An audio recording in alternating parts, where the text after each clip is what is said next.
Hello, everybody. Welcome to Armchair Expert. I am Doug Brinus. I'm joined by Patty Plimpleton. Ooh. Hi, Patty. Hi, Doug. Was that my name? I'd already forgot. Well, I do not forget the name of our guest today. His name is Pete Holmes. And after interviewing him, I checked out his show, Crashing, and I love it. Yeah, you watched it on the plane. That's right. I genuinely love it. It's so well done. Yeah. And he also has a great podcast That I've been on. You Made It Weird. You Made It Weird with Pete Holmes. He's also a stand-up comedian who is very popular in that regard. And he has a new book coming out, Comedy, Sex, God. It's available for pre-order now on Amazon and on sale May 14th. Give it a read. I'm sure you'll have a chuckle. You might even get sexually aroused. That's hopefully what will happen. Monica? Yeah. Buckle up for Pete Holmes. We get support from Quince. Have you been wearing the Quince linen shirts? Yeah, I've been wearing them a suspicious amount. Yeah, European linen ones, they're $34, which is genuinely insane for how nice they are. It doesn't even make sense. Well, here's the deal. They work directly with the factories, cut out all the middlemen, so you're paying for the actual quality and not some brand's marketing budget. Everything's 50 to 80% less than comparable stuff. I love it because it's all very classic and traditional, and I know I'm going to be able to keep it for a very long time, and the quality's off the charts. That's true. The style is very consistent. Whatever you get there, you walk down the street, you're going to look good. They have these lightweight cotton sweaters, which I love for when it cools down at night. It's a nice drape around your shoulders in the summer and then throw it on when it gets a little cool. And it's not just clothes. They do home stuff, ding, ding, ding, travel stuff, everyday essentials. It's all the same model, quality without the markup. Make your summer wardrobe easier. Go to quince.com/Dax for free shipping on your order and 365-day returns. Now available in Canada too. That's QUINCE.com/Dax for free shipping and 365-day returns. Quince.com/Dax. This episode is brought to you by SoFi, the all-in-one finance app where you can bank, borrow, and invest all in one place. Let's talk bank accounts for a second. The average bank savings rate is 0.39% in interest. You're earning pennies on your savings, but it does not have to be that way. With SoFi high-yield checking and savings, the money barely making moves sitting in your savings account can earn over 8 times the national average savings rate with eligible direct deposit. No account or overdraft fees, which feels rare these days. You can get your paycheck up to 2 days early, perfect for getting ahead of a bill or grabbing what you need right when you need it. Plus, get up to a $300 welcome bonus when you sign up with eligible direct deposit. Sign up for SoFi checking and savings at SoFi.com/armchair. SoFi checking and savings is offered through SoFi Bank N.A., member FDIC. Terms apply. He's an armchair expert. He's an armchair expert.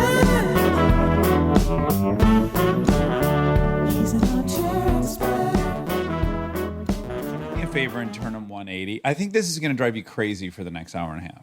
Don't you want it this on the outside? That's such a nice consideration.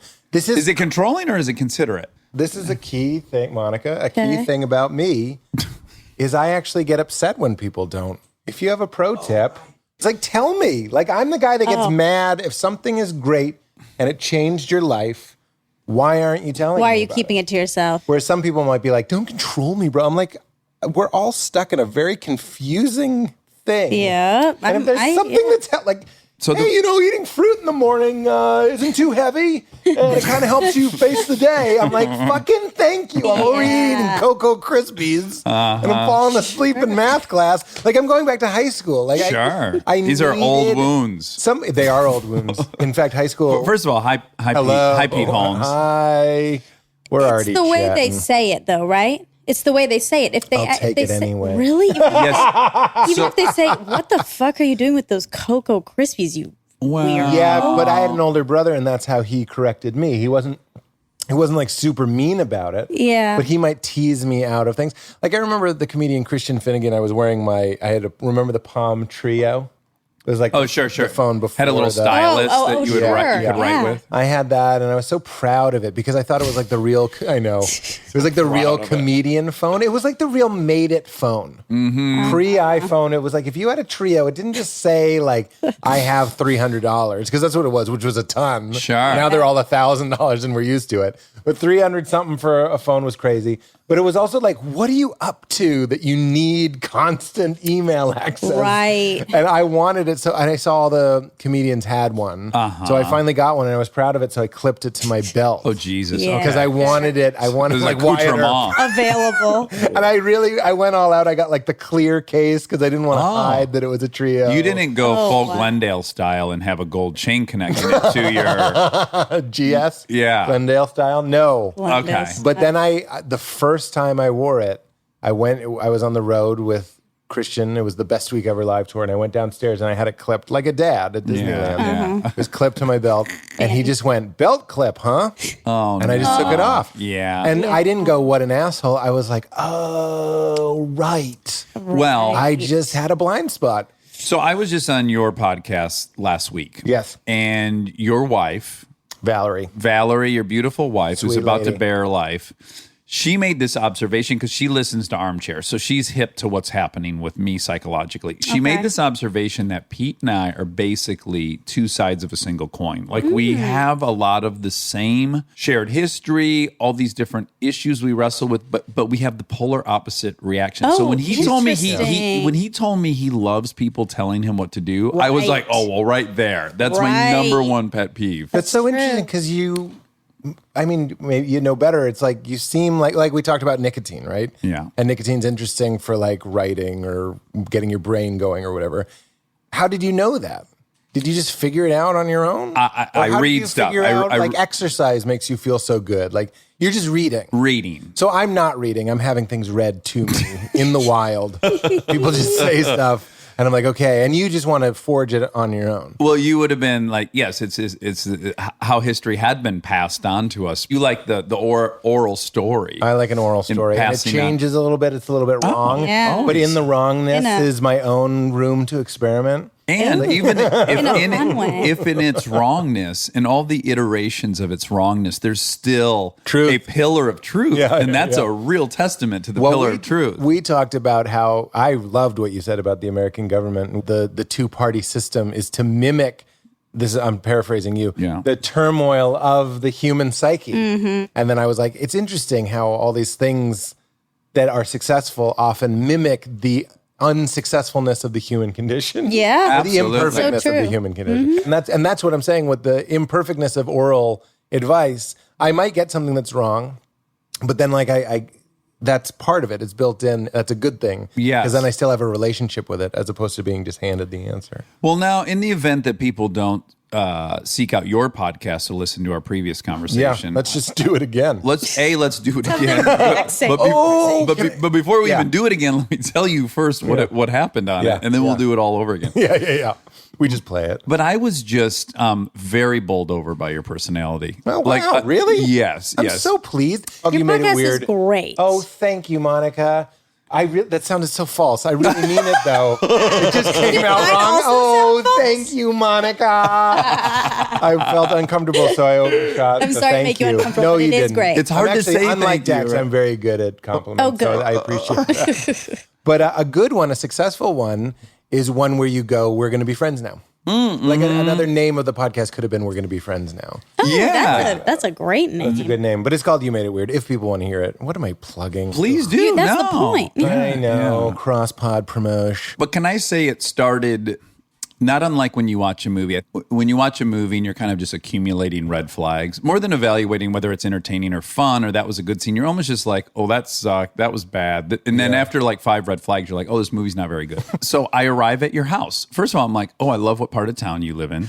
I love your choice in landscaping and the gate you had. I really liked. And then we put in the gate. That's our You gate. did. That was our design. Love a good gate. I used to go on a lot of walks in our hood, and I'd take pictures of gates. Yes, indoors. I love doors. And you're such a man. I'm so pleased to tell you that. I'm just like, I looked at gates and I sent photos to the contractor and I was like, I really like these gates. Okay. And this is boring. No, this is like, it's not. this is our first 40% of our audience This is a red flag for this episode. No, 40% of our audience we picked up from this old house. That's something that's in our metrics. Bob Vila had something psychological going on where you were like, are you my dad? Yes. He had, because he was kind of goofy and sweet, but he was working with hammers. Now, interesting. Right? Did you really feel that way about him? A little bit. Because my I felt dad worked judged with those by guys. him. Oh, really? Yeah, he was triggering for me. Because he knows everything. Because he was perfect dad.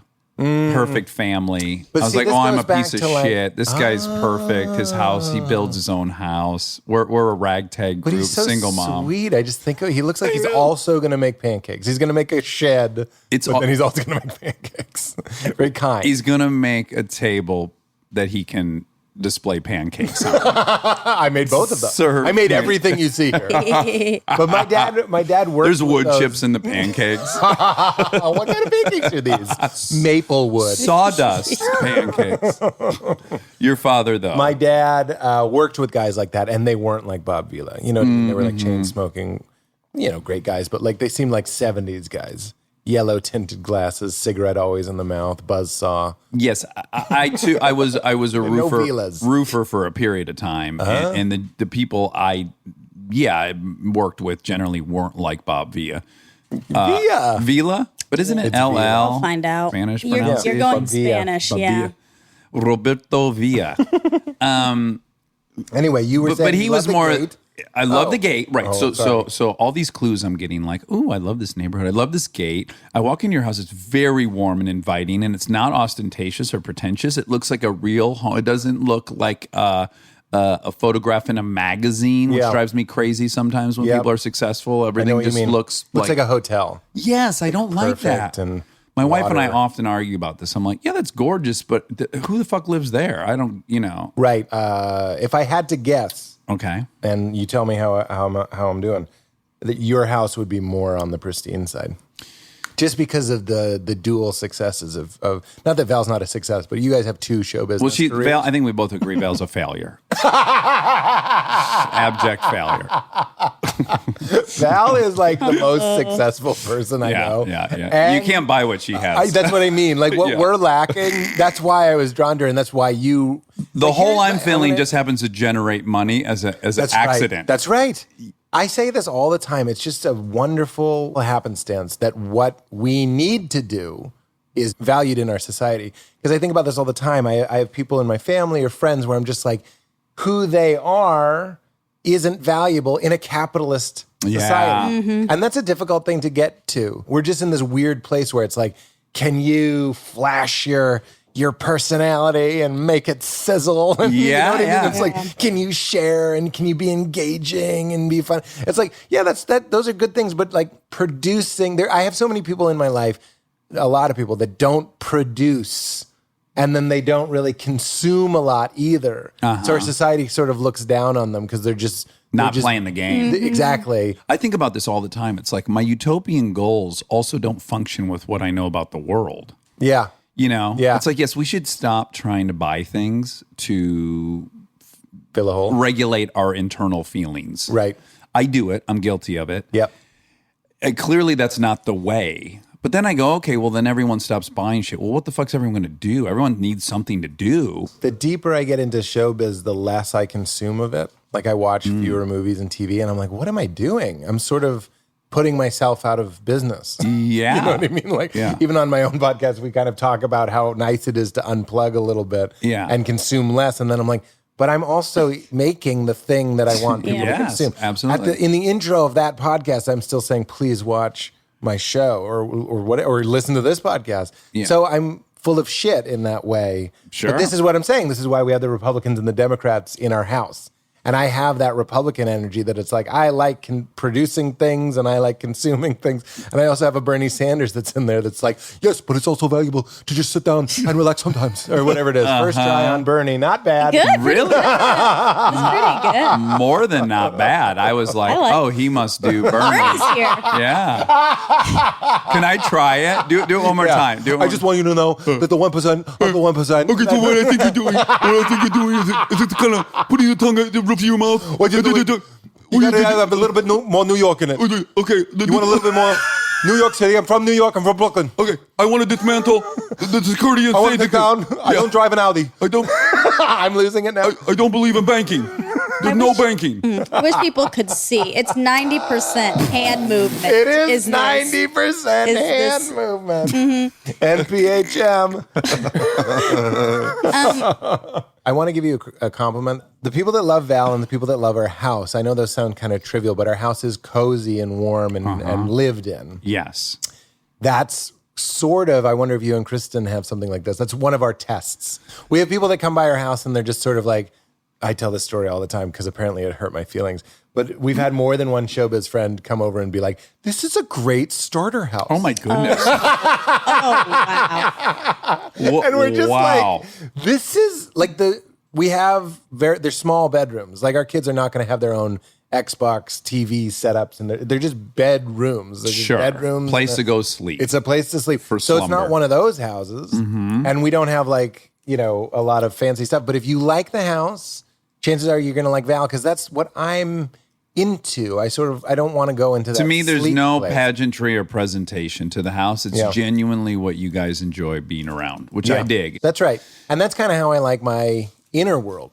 Yeah. You know what I mean? Everything's kind of out there, easy access. It's not too clean, but it's not too messy. That's how I like it in my noodle. Yeah. That's what I say about our house. It's a house. It's nice, but it's what a child would draw with crayons. Where are you from? I'm from Boston. Well, I say Boston because I look like, if I say Lexington, people think I mean Kentucky. Sure, I would have. We don't acknowledge that, Lexington. Okay, great. We're from the birthplace Moving of the on. American Revolution. Oh, okay. You're Well, welcome. okay. Shot heard around the world. Lexington Concord. Yeah, I read Nathaniel 1776. Hawthorne, Nathaniel Emerson. What if you had your brat voice that you wanted to? Score. I was.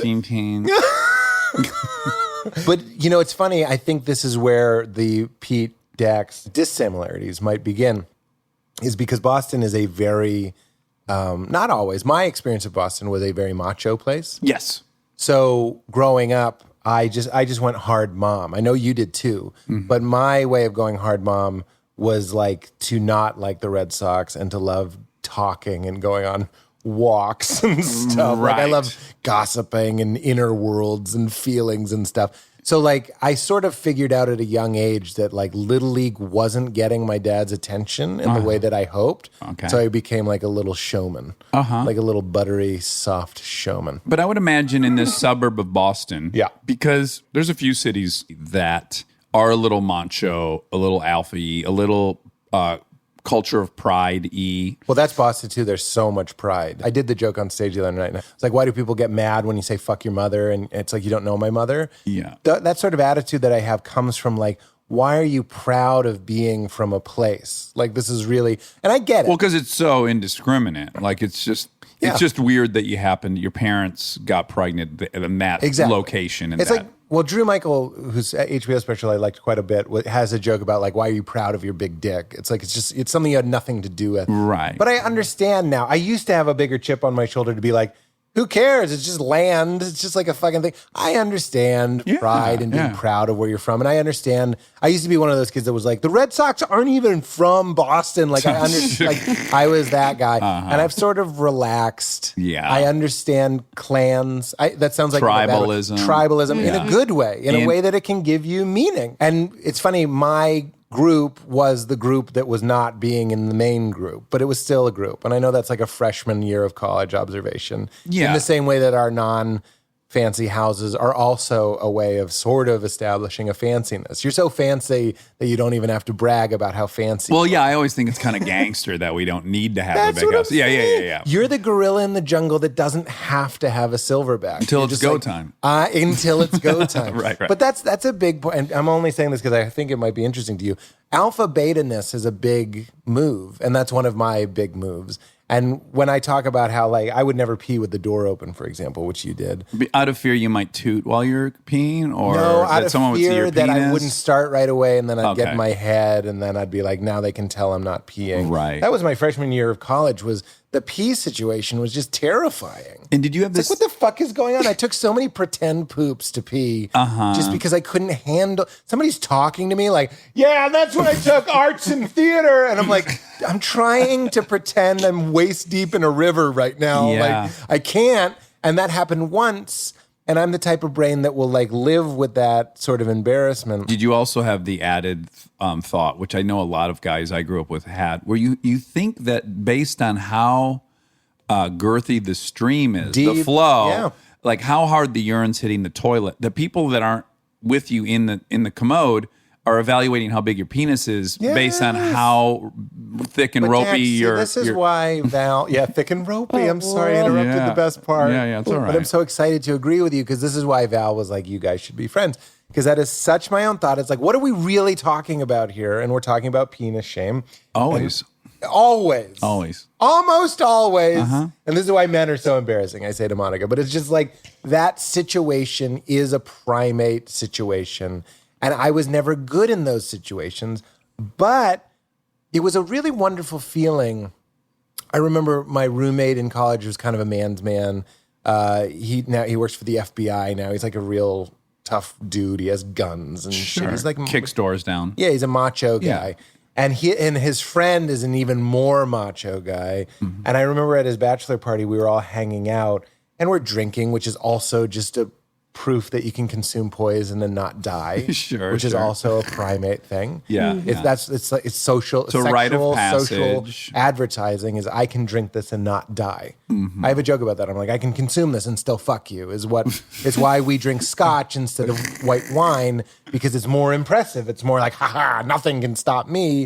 Which is a testosterone thing because testosterone itself is poisonous. Sure. And so having a lot of testosterone is proof that you can have poison in your body but still live, which is why chiseled jaws and actually being bald and having hair on your back can be attractive to some women because it's signs of high testosterone. And I got that from Shane Moss. He did my podcast. He's brilliant. But anyway, I started to realize that like the way that I was alpha was in how vulnerable and honest I could be. That's the alpha move of it. I'm so glad you just said that Yeah. because I've been in a couple different debates with Monica and my wife. I think that all men employ some strategy. I don't think there's any man that doesn't have some strategy. I'm glad. A sex strategy and a Yeah, and so my theory is it goes like this.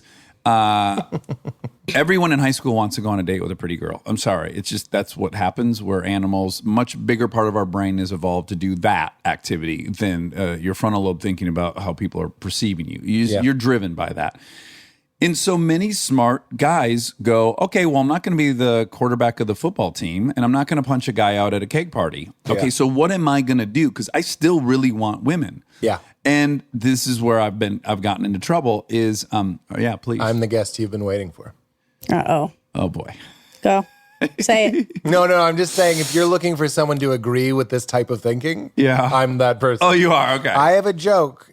I'm doing it tonight. I have a show tonight, and I made my set list earlier, and I wrote down 90% erection. That's the name of the joke. And I'm not going to do the joke, but I'll explain the joke. It's also the idea that men achieve erections. It's an achievement. It's thought of as this thing that we sort of psych ourselves into, and we stay in a frame of mind. And so I'm going out of order, but the premise is 90% of male behavior is to get an erection later. Oh. So I kind of joke like, we don't want to listen to Kid Rock. We don't want to wear wraparound Oakleys. We don't want to drive pickup trucks. We're trying to get a momentum going for later. Priming the masculine pump. That's it. Yeah. And then I kind of talk about how It's like, fuck it. I'll put Ted Nugent. Ooh, I'm quarter hard. that's what it is. Yeah. It's sort of like, I'm this guy. I'm this guy. I'm this guy. I can't speak for everybody. I think sex Yeah. is complicated. Sure. I'm just Yeah. saying for me, when I'm like out there conquering and feeling the pulse. And that's when I want to get funky. Yeah. So, and then I also talk about how fragile erections are and how weak men are. And that's why we need those things. And I say I've lost my erection because the dog came in and looked at me funny. So there's this vulnerability, and I can't handle that psychically. So the best part of the joke, I think, is I'm like, we know you want foreplay, but the erection is here. You don't understand. We're spinning plates right now. Like, he's shown up, and I don't want to do a 20-minute activity and just, sometimes he'll be fine. Sure, I got a 20-minute fine. But sometimes you're like, if I do that, he might not come back. I'm playing Russian roulette. So guys we are idiots, but we're not fucking so stupid that we don't know that women would prefer lots of foreplay. It's not a strong move to fuck a person quickly. It's a weak move. We're going like, we better do this while we can. Yeah. And then, and this is the best part, at the joke I do, everything's about an erection, and I go, including this bit. I go, my wife is here tonight, and tonight I'm going to be like, and I move my hips, and I go, do you remember how vulnerable I was on stage? How I yelled my insecurities to those strangers? It's a move. It's not insincere. Yeah. I'm just saying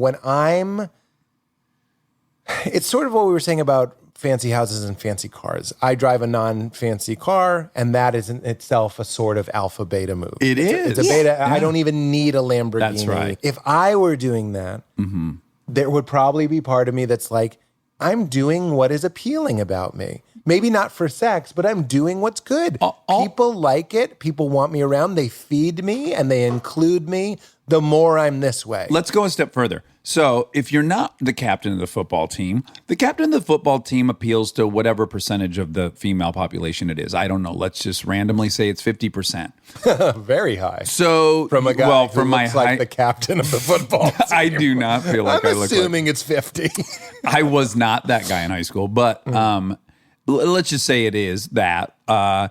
So the beta-ish guy knows, well, those 50% are completely off the table. Like, it's just not going to happen for them. Right. But this other 50%, I found this thing that they do find very attractive, and I'm going to lean into that as much as possible, which is just good sense if you're trying to procreate. Work with what you got. And that's why I'm funny. Whether you think I look like the quarterback or not, I never felt like I looked like the quarterback. Right. So I'm like, I got to have a pretty tight that brings me back vocab game. So here I am with my roommate and his even alpha year carpenter, contractor guy.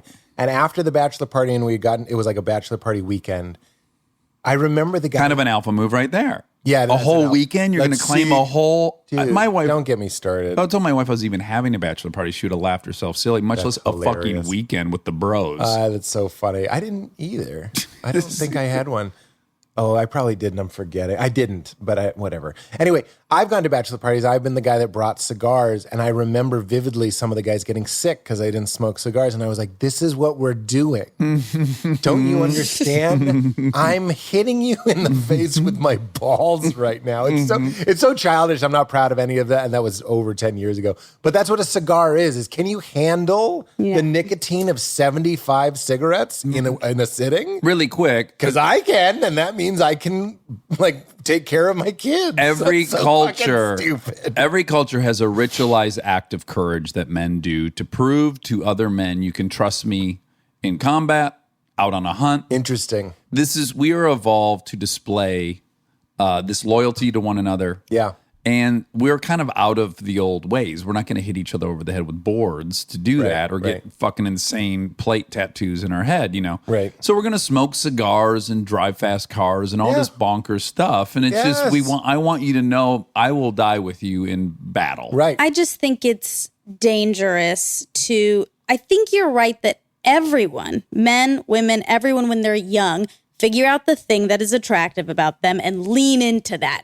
And if you're smart, you exacerbate those qualities and minimize the other ones. You gave another example. Yeah, we won't say. It's not fair to say because he doesn't think something's funny that you do think is funny, that he is compensating or he's leaning into this like super liberal thing that he thinks is attractive. I think maybe early on he recognized this is a part of my personality that's bright and shiny and attractive, but that doesn't mean he's insincere when he's doing that. Now that's all that is his personality. But I think what might be missing from what we're saying is that I don't think it's necessarily scheming or Machiavellian. It's not duplicitous. It becomes an instinct at a certain point. You're Right. just doing, like in the way that I'm trying to be polite right now. I'm not trying to have sex with anybody.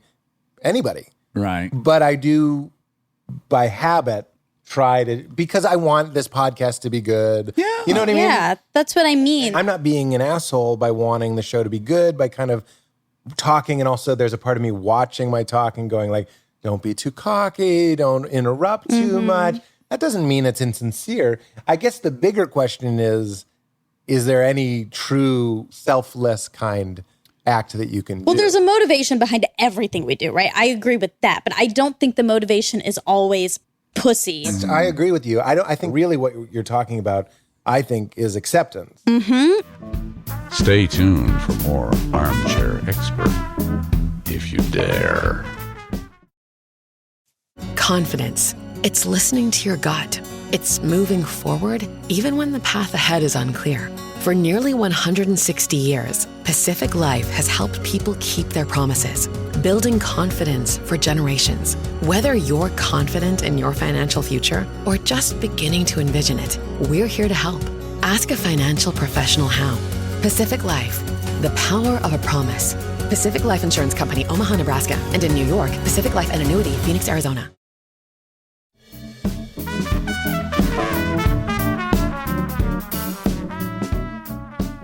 But the thing I really wanted to get to is I have to assume that your suburb of Boston was a little bit like my suburb of Detroit. And because you chose this lane and you're also a big guy, you're like tall. Birmingham. Yeah. Did guys fuck with you? Because I think there's this misnomer that, if you're big, you don't get bullied. But weirdly, a lot of guys are trying to prove themselves by attacking the big guys. Yeah. So could you stay in that lane peacefully? Yeah, in a prison situation, I'd be the wise choice. If you want like someone that's actually large but easy to take down, I'm your guy. That happened a little bit, but this actually goes to the punchline of that story with the Bachelor weekend, is that at the end of the weekend, and these are his words, not mine, we were young men, he was like, Jesus, if I could talk like Pete talks, I could fuck anybody. He basically said this to me and I just couldn't, it never occurred to me. It crystallized what was happening is what we're talking about is he was like, if I could talk how you could talk, I could go up to any girl and this, I don't think that's true, but he was like, and I could woo them with my smarts. And I was like, oh, this was a guy who in the course of the weekend, like a TV broke and he got in his truck and he went and bought another TV. Fell a tree. And he installed it. He's like a fucking guy. And then I was like, oh, like Val and I we were having a great conversation today. And I was like, this is what I offer. I called the handyman to fix a very simple piece of leaking pipe this morning that other people probably would have known how to shut the water off and fix it. But I just call a guy. Sure. But that's sort of like an open move. The dad that won't stop and ask for directions. I go hard the other way, and that starts to become appealing as well. And then being able to talk and to communicate becomes its own type of alphaness. Well, that's kind of the stand-up comedy. I'm certain there's Joe Rogan, there's Bill Burr. There's a lot of like real men's men. But in the nerd scene, if you can pick a restaurant that you want to eat at quickly or put up a boundary, you're the silverback very quickly. So I sort of found my small pond. If I can just be like, I don't want Chinese. Like you're the king. God, that guy's decisive. Yeah. I'd love to see his balls. But that kind of goes into something else that I think is interesting. And I'm trying to, as I get older, I'm coming to terms with the fact I've always said that I'm not a competitive person. You could do a supercut of my podcast of me saying I'm not a competitive person. I can't believe that's possible. But it's true in some ways. And then the more I'm quiet with it, the more I'm like, that's absurd. Yeah, probably just in the conventional ways, you're not competitive. Right. And I don't have contentment issues. I don't compare my career to other people's careers. I'm sort of like, I don't even deserve credit for that. It's just something that sort of happens. I have a good amount of equanimity. And that's because I've got a lot of good love in my life, like Valerie, and I have values and things that are fed outside of show business, and that's taken a lot of work and all that sort of stuff. So I don't do that. But there is a child in me. My id is very childish and wants everyone to love him and present him with gifts. You know what I mean? He's in there. Sure. I think of him as Daniel Plainview. I think of my ego as Daniel Plainview. From There Will Be Blood. Yeah. I'm feeding the Plainview tonight. You know what I mean? But then the other glimpse I can get at him is like doing stand-up. Isn't that why they say Bill Cosby was so awesome? Is that he would sit down in a chair, which is like already he'd smoke a cigar. Super beta move. Like it's not a but it's alpha beta. It's not a command presence. Yeah. And just to make that choice right out of the gate. He was also nuts. super slow. I really learned something. We always have to say this: Bill Cosby's a monster and a rapist. And, yeah, piece of shit. Fuck Continue. That piece of shit. Yeah. And that's real. Yes, and the special himself, he's so slow at the beginning. I don't know if he's smoking a cigar in that special, but he did sit down. And this is the beginning of the show. Yeah. Most of us come out to like, and Bill Cosby comes out. They're cheering, and he sits down, and he does or doesn't light a cigar, and he sort of tells his first joke. And I've told his he almost seems to get tired during the telling of it. He does. Right? Yeah. It's like, I noticed that the people, but that's so alpha. It's so alpha to be quiet. Quiet. I have a bit called Quiet is Cool. It never works. But quiet is cool. Think of Denzel Washington. He's like, that's you? All right. Because the quiet guy in the jungle isn't giving away your position. Yeah. You know what I mean? Like think of a nerd. Hey guys! That's a nerd. Like he's ruining everything. Like you just gave up your position. Our lunch table. Yeah. And everyone can see we're with you fucking nerd. And then he does the first joke and then he acts surprised that they laughed. And I think that is such good acting. As somebody I know, he's done that act 1,000 times by the time he's filming it. And he tells the first joke and they laugh and he goes like a big Cosby face, like, oh, you're listening? And that's when you got him. Right. So that's something I learned from that rapist. When did you start doing stand-up? I believe it was, I think it was around 2000, 1999, 2000. Okay, so I've been doing it 18 39. years. Oh, you've been doing 80, so you were 21-ish? Yeah, that's about right. Okay. I did some quick math, Yes, Monica. So what it is, he's 39 and I deducted. Okay, so I thought you read my mind. what if that's even more plausible to you than someone being able to subtract quickly? Oh, this motherfucker's a what is Occam's it? razor, he read my mind. But that was, stand-up was an acceptable and a polite way to everybody has, not everybody, but some of us have these deeply competitive, deeply aggressive feelings. I would play basketball. I've told this joke before. I wouldn't count points. I would count friends I had made. It was just about hanging out. Yeah. I would sometimes win the game or lose the game. And I didn't know the game was almost over. I just didn't get that stuff. Sure. But stand-up was the place where my plain view could come out. And he wanted to tear, like when I was young, I wanted to tear the motherfucker down. I had a lot of anger. You don't listen to that much punk rock if you're not like a little bit angry. And I wanted to exercise some feelings. My parents were not, more specifically, my father wasn't a great like listener. And is he a funny man? Yeah, he's a ham. He is. And so there is there room for your personality in that house with another huge one? So this is where the competitiveness. I mean, if you were just going to be heard at the dinner table, you're going to have some angle. Well, there's a Bible story. Everyone turns this thing off. It's an Old Testament story. Okay, Everybody's more comfortable with the Jewish one. Yeah. They belong to everybody. Traditionally, 3 religions claim the Old Testament. So it's Jacob and Esau, and I won't ask you if you're familiar with it, and it's almost over. Jacob and Esau is the story of these 2 brothers. Esau is red and hairy, so he's alpha. Okay. And he's a hunter, and he goes out with his father, and he kills things with his bare hands. I'm making the story better. The Bible needs to be punched up. Yeah. So he's going out, and he's just like drinking blood, and he's like, it says in the Bible, he's red. He's like, literally his skin is red. And then there's Jacob. And Jacob, they said, these are quotes, is a dweller of tents. So he's an indoor kid. Would be a big Xbox Live guy. Sure. And hung out with his mother. And I was Jacob. So my brother is hairy. He's actually kind of red too. Okay. And bonded with my father. And I was he an athlete?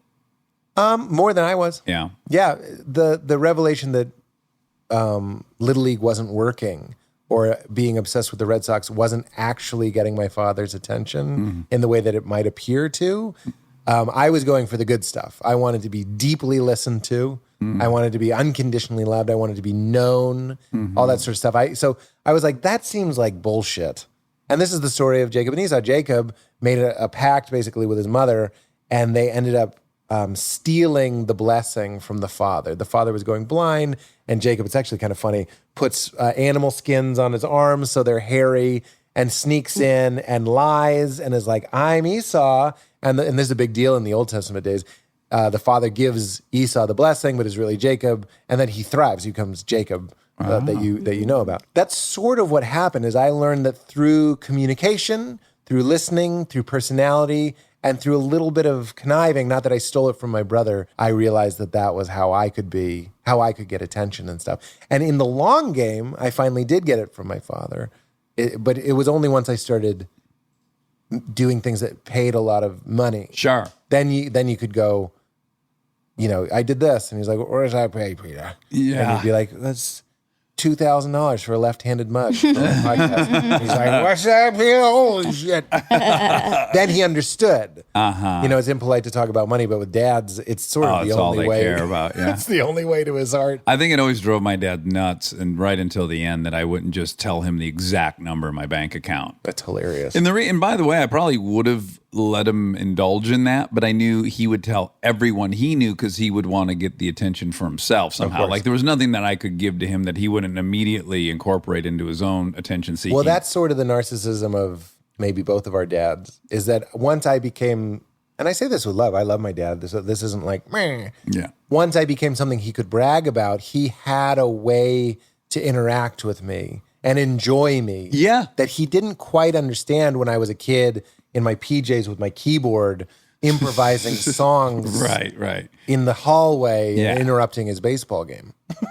Do you think he thought you were gay at any point? I'm really surprised he didn't. I was like, all my friends were girls. Okay. I traded stickers with the girls. I love girls. Yeah. Which is weird that that's a hint that you're gay. You know what I mean? Like in a traditional sort of thing. Like he doesn't exactly. Yeah. It's like on The Simpsons, you kissed a girl? That's so gay. Yeah. That's sort of... the girls were talking. They were talking. Right. And if they're talking, I could be funny. Yeah. So whether or not he thought I was gay, but I was also pretty sexual and would ask him to buy me pornography. Oh. Because again, I was the Jacob. So I was like, I want pornography. Mm-hmm. This is pre-internet. Okay. And I would just ask him, I'd go, Dad, would you please buy me a Playboy? Oh, I was great. in 7th grade or something. Weirdly, now that's something we share in common, is that I stole a Playboy or two from my grandpa, my Papa Bob. And I was looking at it at the dinner table, and my mom came and sat down, and my brother, who was 5 years older than me, is like waiting for her to yell at me. And he goes, aren't you going to say anything to him? She's like, just naked people. He's going to see him eventually. I was allowed to look at Your Playboy. Mom is played by Francis McDormand. Oh, 1,000%. Great casting. Absolutely. Franny That's McDormand. so funny because my dad was going to do it.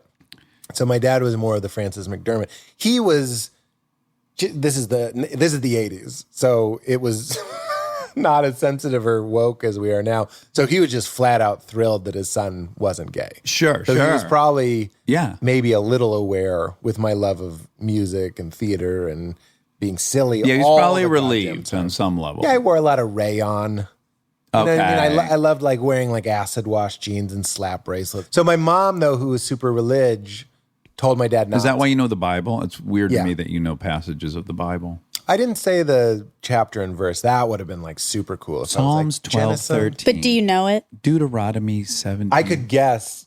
Genesis 20 is Abraham and Isaac, so it's got to be after that. What a lovely story that is. I mean, if that's not enough to make you put the book down, I don't know what so could funny. be. Who gets to that story in the Bible? It's like, all right, so God, the God we worship, is going to make me kill my child to prove I love him. That's so funny. Yeah, let's keep going. So This sounds like And the... he would have done it. On the new season of Crashing, one of the story arcs is that I start doing a Christian tour, and I do this whole, the reason I know it's Genesis 20 is I do a whole routine about how fucked up Abraham and Isaac is, and it's it's a whole to-do. Yeah. Whether or not I Sean should have Hayes done did it. this play, this one-man play, God, Can You Hear Me or something. Or no, It's Me, God or something. He was playing God.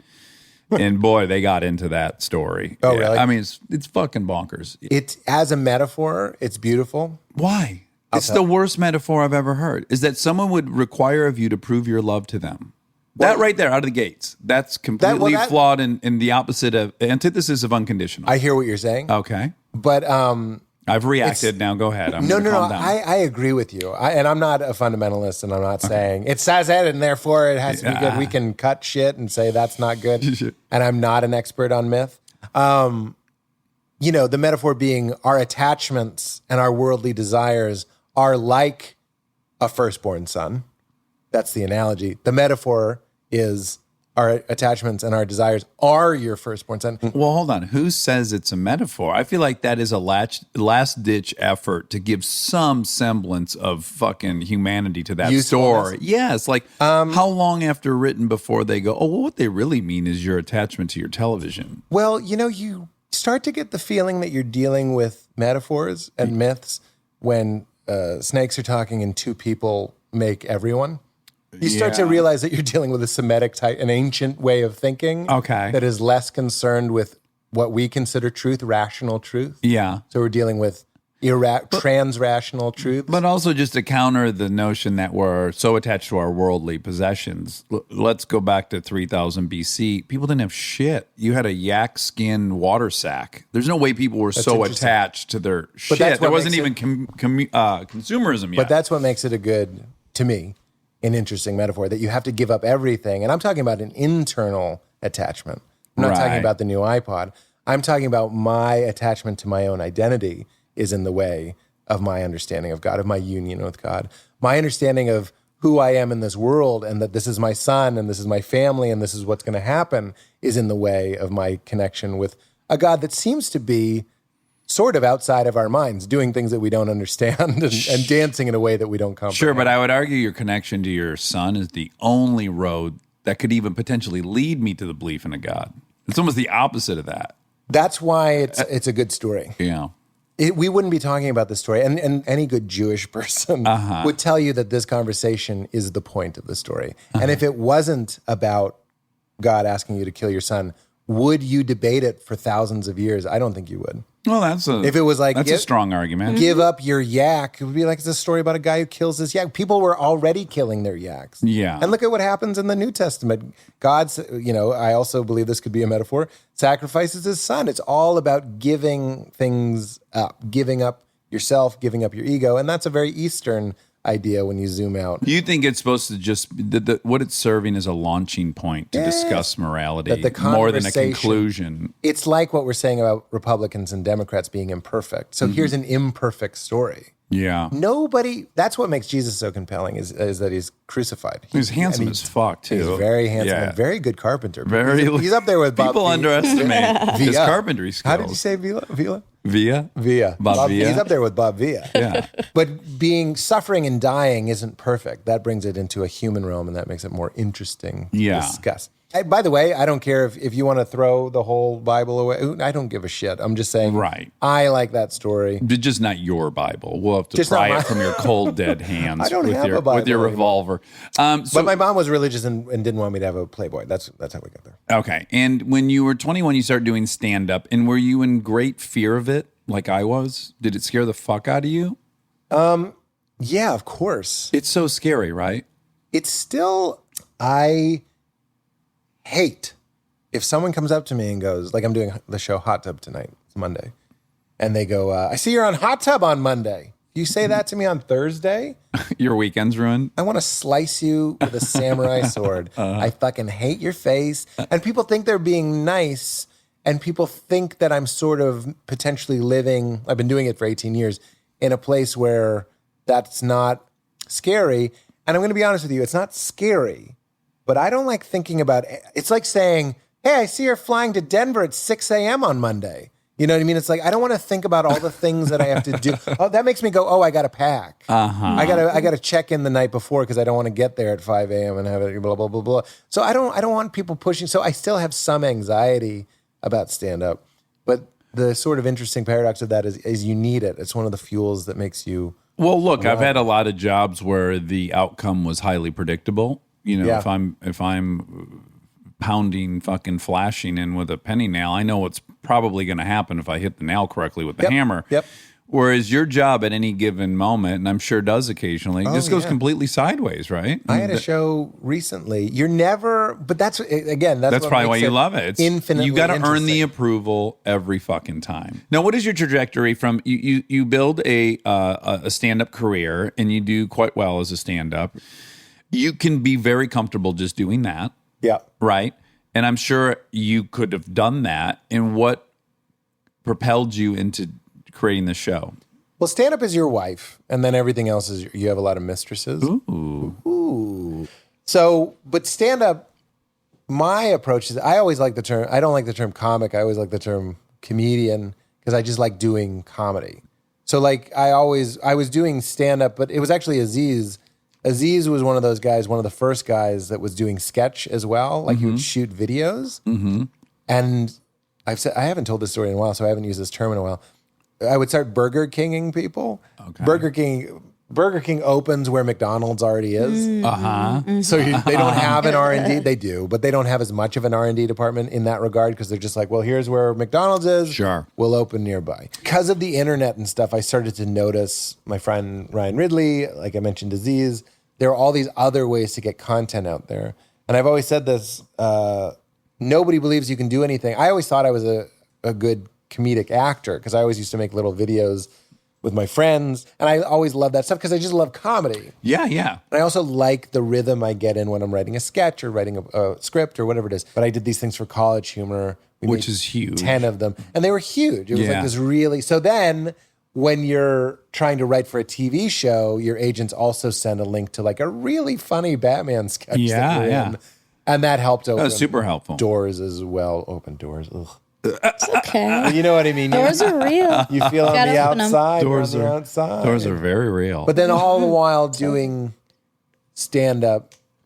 Is it layered though? Is part of it like you have this healthy love for it, and then is another part like Monica and I talk about this all the time. She'll have a fucking audition in Santa Monica at 5 p.m. for Colgate, and she does not want to go, and nor does she need to because maybe she already has 3 commercials running. And I laughed because Santa Monica, Oh, I not see. at your predicament. Oh, I like that you thought I was just laughing at you.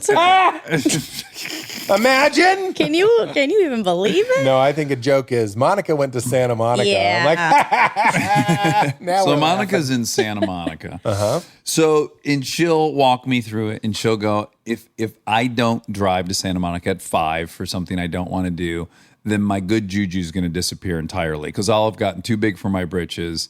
And we have this this relationship we think we have with luck. Yeah, or I do. negotiating our luck with You the want to world. stay low. You just feel like it's all going to run out if you make a selfish move. I understand. Like it's almost a sign of cockiness that you might value your life a little bit more than that drive to Santa Monica for Colgate. And then something in the back of your mind goes, if I do that, then I'm never going to work again because I've just shown that I'm entitled and I'm not humble anymore. It's leaving your wife.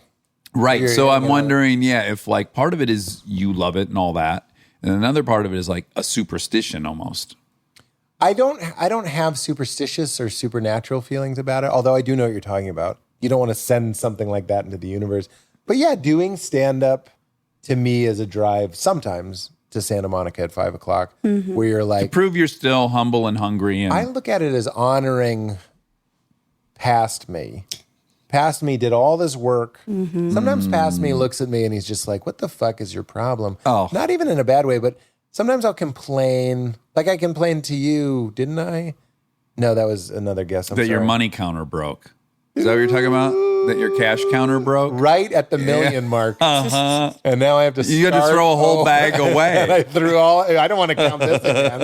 So I just burned it with my money burned. It was either that or that you didn't put premium fuel in your Lamborghini and it was sputtering. Hilarious. Sometimes former me will hear me go like, I don't want to go all the way to the Comedy Store. And he's just sort of like, he's not mad at me. He's just like, we used to be outside and now you're inside. It's a helpful exercise of gratitude, but really the main reason isn't superstition and it isn't trying to stay low, as I keep calling it. It's because I really do need it, and I think maybe I mentioned this. Val will say to me, "I think you need to do a show." They're your AA meetings. They're my AA meetings. As we realize, my That's wife right. will occasionally go like, "I think you need to go to your Tuesday meeting." Like she'll remind me, "Oh, you're due for a checkup," and that's for you. Yeah. I get off stage and I feel I've never done cocaine. I'm like, I think I just did. It's better than cocaine. It's self-generating. There's no low. Well, it's not better than cocaine. I've done both, but it is great. It is very good. But what is it, do you think? Because another thing you said is you quit drinking a year ago. So clearly, people who don't need to quit drinking generally don't quit drinking. It's rarely a coincidence someone quits drinking. Yeah. Right? Yeah. So you probably drank in some way that was minimally below your expectations of. Yeah, it wasn't best me. Yeah. And so I know that you're into Buddhism, philosophy, a lot of different, I'll generalize and say seeking things. Yeah. I like that. Do you believe, do you think you have a handle on what is at the core of all that? Of the drinking? All of it.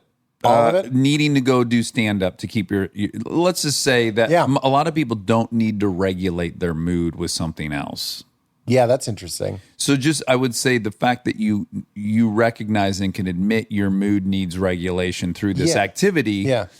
Are you curious? Do you think you just biochemically maybe are prone to depression? Have you had trauma? It's anxiety and trauma. Okay. So we were talking about this today, actually. Feels like a bee in my belly. I have a bee in my belly. Yes. And that's what anxiety feels like. Or it feels like the sparks that come off chains if a chain is being dragged by a pickup truck. Those sort of like, it's like, I also have a joke where I go, my anxiety sounds like a Dave Matthews Band jam session. Just like too many fiddles and 29 cymbals and stuff. There's just all these things going on. So right there is the most basic response is I have a bee in my belly. I go do stand up and I don't for days. It's like a wonderful, and then the deeper sort of answer is my, there was drinking in my house. Mm-hmm. So there was a lot of like figuring out what things meant. I became very good at figuring out how people where things were going, feel, where they're going. Yeah. Break the tension with humor. Out of necessity. Out of my own survival, out of my own, I had a bald spot on the side of my head out of stress. I know it was very The girls asked if they could touch it? No girls were talking to me. I don't know what they were saying. They were over there. Pete. So did you feel like because you believed in God that if you stayed the course, you'd be vindicated? Because I think that could have been helpful for me to go like, yeah, you're getting shit on, but you know what? The meek will inherit the earth. You're going to get rewarded at some point. Bible verses. Oh, fucking love Are we on a mount right now? I love quoting scripture, guys. You'd be scariest Christian. Can you promise me to never become a Christian? Guys, I'm going to hit you with some scripture right now. You would be the scariest, tall, muscly Christian. Deuteronomy 13:17. Oh my God, I know you. I would cast you as a Christian guy. Oh, good. Like good. a groovy kind of, but like underneath it all, it's not great. I also was looking for stand-up, and church gave me something similar, which was being listened to. You know what I mean? So the church was like was a group of people like religiously obliged to be kind. Yeah. I sort of took advantage, not in a bad way, in the way you're supposed to. Like I could kind of be myself in church. Church is actually where I first started getting up Bill Cosby again. I would get up and do my Bill Cosby impression. Or I would tell a story from a mission trip that I had been on. And I would get my first laughs. I did an impression of the youth pastor. Like that was like a very safe place for me. Because it's the minor leagues. Yeah. You know what I mean? High school felt like the major leagues. And youth group was just sort of like, oh, these are just like the nice kids. Yeah. Sort of. It's like performing in front of your family. Exactly. Yeah. It was very safe. But I was also looking for father figures. My dad was great, but I loved that there were like these Bob Vila types, like male leaders that were very nurturing and they loved God. And my dad is not religious. So it was very interesting to meet men that were kind of like my mother. And there's always something kind of going on there, which like mom would get along great with pastor. Like pastor was my dad. Like that sort of psychology going on there. Stay tuned for more Armchair Expert, if you dare.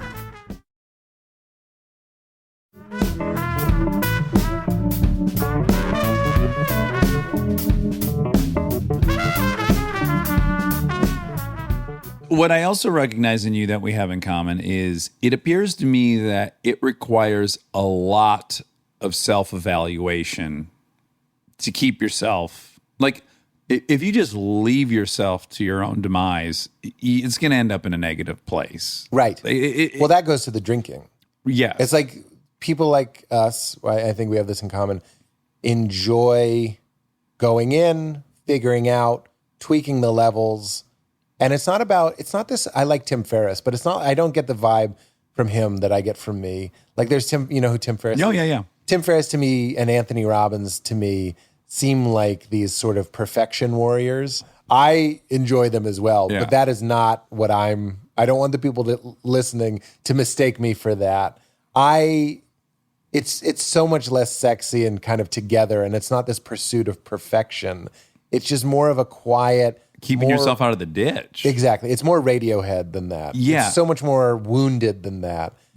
And so I have like, you know, it's kind of a full-time job. And then occasionally I zoom out above my own head and I'm like, this must be so annoying to such a large section of the world to see how much, because really at the bottom of it would appear at least that it's just narcissism. It's like I have to be self-evaluating all the time, be super aware of how I'm coming across all the time. I have to do all these things to keep myself out of the ditch. I guess what I'm wondering is there any part of your brain that occasionally sees somebody that you have evaluated, right or wrong, is just simply cruising through life? They're not introspecting every 5 seconds, and they're not doing all this stuff. And you just think to yourself, I guess it's kind of, I often come out on this side of philosophy at the very end of it. It's like, well, you know what the real philosophy is stop asking, because there's no answer and you spend your whole life chasing your tail. And it's just eat a sandwich, go to the next thing, do this. I can't do it or I'll end up depressed. But are you envious of other people that at least it appears? One, no, and give me 5 minutes and I'll come up with 15 things that I think they should be thinking about. Okay. Even if they seem like fine. And that I'm not like a... Oh, like Seinfeld. I love Seinfeld. Do you like Seinfeld? I do, yeah. And do you ever watch Comedians in Cars? I do, yeah. Right, and he has this great, like he's with Zach Galifianakis at one point. He's like, what, yeah. And Zach is annoyed with people. Yeah, Zach is annoyed with people filming him without his permission. I too get annoyed by that. Yeah. And then I hear Jerry just go like, get over it. Who gives a fuck? Yeah. Well, I have no illusion of privacy out in the real world. And I think like, God, if he really thinks that seems liberating. I wish I could get there. Yeah, but I think Seinfeld did get there. That's one of the reasons I like that show. And two, I think he worked really hard at it. He's like he just doesn't acknowledge that he does that work. There's something about... Yeah, no, he keeps that part out of it. He does, because even when he's on Stern, he'll really make fun of Stern about his psychotherapy. Yeah. And yet, somehow, he does have some answers, Jerry. I think he's doing the work himself. He's kind of... Everybody might have their own path, and we might be totally wrong. Uh-huh. But I would say, you know, it's interesting. He said something on that show once that I just really repeat to myself all the time. He's like, you know... We'll get there, and if it's this, we'll deal with it. Like this idea, like if it's closed, we'll deal with it. It's like such a great attitude. Well, that's what I was going to say when you were saying you lament maybe driving to the Comedy Store. The thing I think is productive, as opposed to me going, well, if I'm not humble, all this will be taken from me.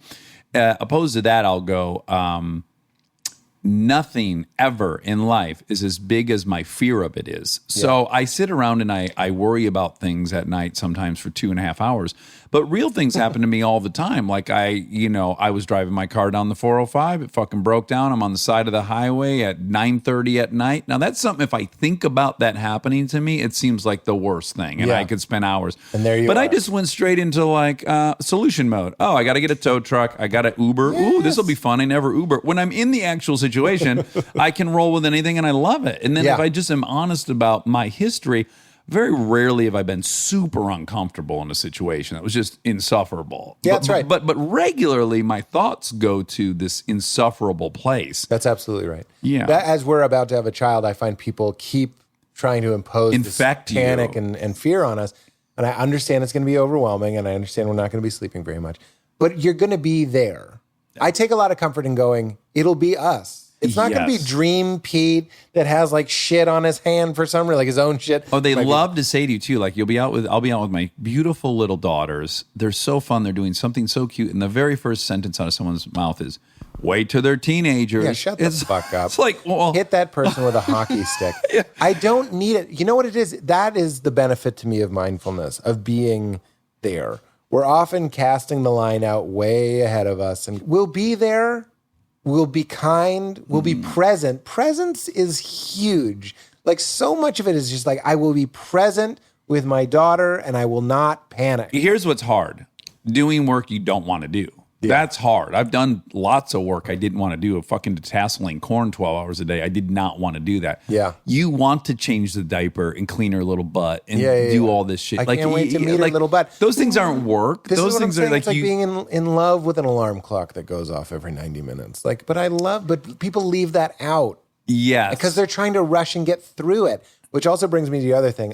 You're saying like we shouldn't waste our time, and I understand what you're saying, navel gazing and slicing everything and talking about everything way too much, and I agree with that. And I sometimes think that model is with the understanding that we're going to find an answer, whereas I would say that the questioning and the wrestling, something else Jacob did of Jacob and Esau fame, is the answer. So this is a more mythic approach. It's not that we're going to come at, meditation and yoga and then we get enlightened or whatever it is. It's more like, no, the conversation and even the wondering if we're wasting our time by having the conversation is the point. Well, it's my lifetime goal is to love process and not worry about results. Yeah, that's really like it's a great minimally goal. When I'm happy is when I'm just enjoying the process and never thinking about the results. Yeah, I actually think it's quite funny is that this is Ram Dass. I almost made it the whole podcast without mentioning Ram Dass. I mentioned Ram Dass too much. Ram Dass wrote Be Here Now. And there's this thing Sam about... Harris is my Ram Dass, by the way. So right? We all have. We all have our guys. Yeah. He talks about, it's really funny. It's the idea that like you want ice cream, and then you eat ice cream, and then you want water, and you have water, and then you want television, and then you get sleep. You have sleep, and then you want coffee. And it's like, I think a lot of people sort of confuse the events of life as what the point is. The truth is like we should be sort of hovering over all of that. The desires can be there. The attachment to them and the attachment to their outcome is what you're surrendering. So I want my car to start when I get in. But if we can sort of step behind that desire and not be so attached to it, one of the practices that I have is called good episode. So if my car breaks down, I'll actually say to myself, good episode, out loud. I'll go, good episode. Meaning if this were an episode of TV, it would be a good episode? That's like a season finale. Pete's car breaks down. Or it's a good fun bottle episode. Like, what's he going to do? I think one of the reasons we like watching TV is because we can be dispassionate about it. We care about someone else's fucking dirty laundry. We are invested, though. We care about them. We cry and we laugh. And so we're invested, but we also know that we're on the couch. There's also something sort of going on similar with your awareness is that you're stuck in Dax, like you're in there and I'm in here, but you're also sort of witnessing it. And that's where some of the less attachment to your suffering comes. And that's where a little bit of peace comes. And when my wife left me, you can look at a moment like that and go like, holy fuck, what is Pete going to do here? And that does. And you're referring to your show now. Well, that really happened, but yeah. So you were married prior? Yeah. Oh, I didn't know that about you. No, that's all. For how long? 6 years. Yeah, 6. We were together for 7 total. That's a lengthy period of time. Yeah, it was longer than college. And how autobiographical is the show? It's a comedy. Yeah. But it's a comedy about a guy crashing. It's called Crashing. He's crashing on couches, but he's also crashing in life. It's one of those sort of, there's cringe moments and there's like pain, but there's also like real drama. Like I've cried on camera, I don't know, once a season. Like it's not Handmaid's Tale where she cries every episode, but it's like there's a lot of emotion happening in the show. Judd Apatow produces your show, right? That's right. Mm-hmm. And that's his specialty, like comedy out of pain. That's why I pitched it to him. Yeah. That's him. It wasn't like you can make this happen because you're Judd Apatow. It was like, I think this is like your sensibility. So were you able to go into that relationship going, this guy knows something I don't know. Like I know how to be me, but if I go through his... I actually think that's one of... So this Friday, we cut together this thing that I was like, this is my favorite. It's me doing stand-up. But it's this sort of like pivotal moment in the show. It's like the finale of the last episode. And it's this like, I go off script and on the day I was improvising and we got there. Like we got to what we needed. We needed this. It wasn't supposed to be hilarious. It was supposed to be heartfelt, and it was supposed to wrap up a lot of strings in the season. It was supposed to be a little existential. And I got on the day, very difficult. Lightning struck and you did it. Lightning struck. Yeah. And without a script, I was so proud of myself. I made it happen. The quality in the room, the air changed and everybody felt it. Yeah. Everybody at the monitors felt it. And I was like, I've never done something like that where I feel like I was acting better because I was improvising and all this stuff. And I was like, that's going to be the perfect way to end the season. So we cut it together and we show it to Judd and he's just like, I don't think that's right. Oh, wow. And because I trust him so implicitly, if anyone else had said that, I would have been like, well, you're wrong. For sure, yeah. He says it, and my heart breaks a little bit, and I'll tell him that. I'll be like, I really like this. Yeah. But I see what happens, especially when people like me, creative types, manic types, I get very excited about my own work. Yeah. Even as I'm telling you the story, I'm telling you how I made lightning strike in the room, improvising on that day. Well, does any of that, is that in the show? You know what I mean? Right. Are there going to be subtitles at the bottom that say Pete was improvising? No. Or you could really feel it. So here I am doing this thing that I'm like, this is my favorite thing in the world. He says, I don't think it's right. And then I don't say this in the sad way. I surrender to it. And he helps me be my funniest and my best. And then every once in a while, like a Zen master, actually, in a way that's very confusing to me, because I actually said when we edited, I was like, there's no doubt in my mind Judd is going to love this. Right. And then he didn't. And that's what Zen is. It's like confusing the student. But after I thought about it, I was like, he is doing the hard work of going, I'm protecting the show. I know you're he didn't say any of this. I know you're proud of yourself. Sure. And that's a good late night panel you story. got married to this thing. Good for you. Oh, look at what a big boy you are. Big You didn't even need a script? Yeah, you're already writing your Golden Globe acceptance speech. He doesn't give a fuck. And that's one of the geniuses of Judd. Yeah. So did the show start out super autobiographical and then slowly take on a life of its own? And, and did you feel any moral complications with telling a story that was two people's story? You mean my ex-wife? Yeah. Is it an amicable separation? Let's just start there. We haven't talked in, I don't know, it's been a decade. She had an affair and she left me. And this is totally comfortable to talk about. Yeah. So I'm just sort of a black and white person, and it's sort of I have enough friends that haven't cuckolded me. Right. But you know what I mean? What are we going to get, an ice cream cone? And is that something? Fucking beat it. There's a beautiful. I'm only friends with like one of my exes. For the most part, it's like, really? Oh, we thought we were going to be together forever. It didn't work, and it's like I'd rather not hang out. Again, the yin and the yang. I'm like great friends with all my ex-girlfriends. Really? Yeah. Wow. Were you completely broadsided by it, or did you have inklings of it? You had no inkling. I just, I was 22 when I got married, and I was 28 when she left. Yeah. And it was a simpler time. I was like, you get married and you're married. Like I never. Do you think you underestimated the amount of work that goes into being married? I think I underestimated how complicated a healthy relationship is, how nuanced it is. Yeah. Because I thought we don't fight. I'm never mean. We're always kind. We're silly and we laugh. Yeah. And I give her my time. People always guess that it was because I was on the road all the time or something. Right. I always get really mad at that because I wasn't working that much. Right. So I was around a lot and I wanted to be with her a lot. It's unfortunate that she sort of gets painted maybe in her life with a broad brush because she had an affair and left. Yeah. And I've made this comparison before, but there's that Bob Dylan lyric in If You See Her, Say Hello. And he says, if you see her, tell her I always respected her in doing what she did and getting free. So what was happening was I wasn't seeing or acknowledging her in the fullness of who she was. And I was actually... Were you a little consumed with starting this career and stuff? Oh, yeah, that's the whole other Yeah. tongue of this two-tongue tonger. Yeah. I was trying to like just sort of clip her wings and simplify her and put her on a pedestal and make her very sweet and safe and easy.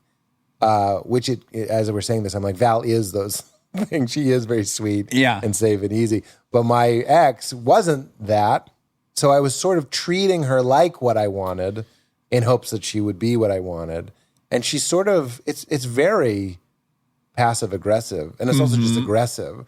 But it seems sweet. So I'm being... Can I just say, I'm very guilty of that too. Where in the past, I have tried to, whether consciously or unconsciously, almost shape their personality so it'll fit perfectly into the role I need them to play in my life. Well, we got married. We got married because we had sex, and I wanted to move to Chicago, and I was religious. Yeah. So I'm in this.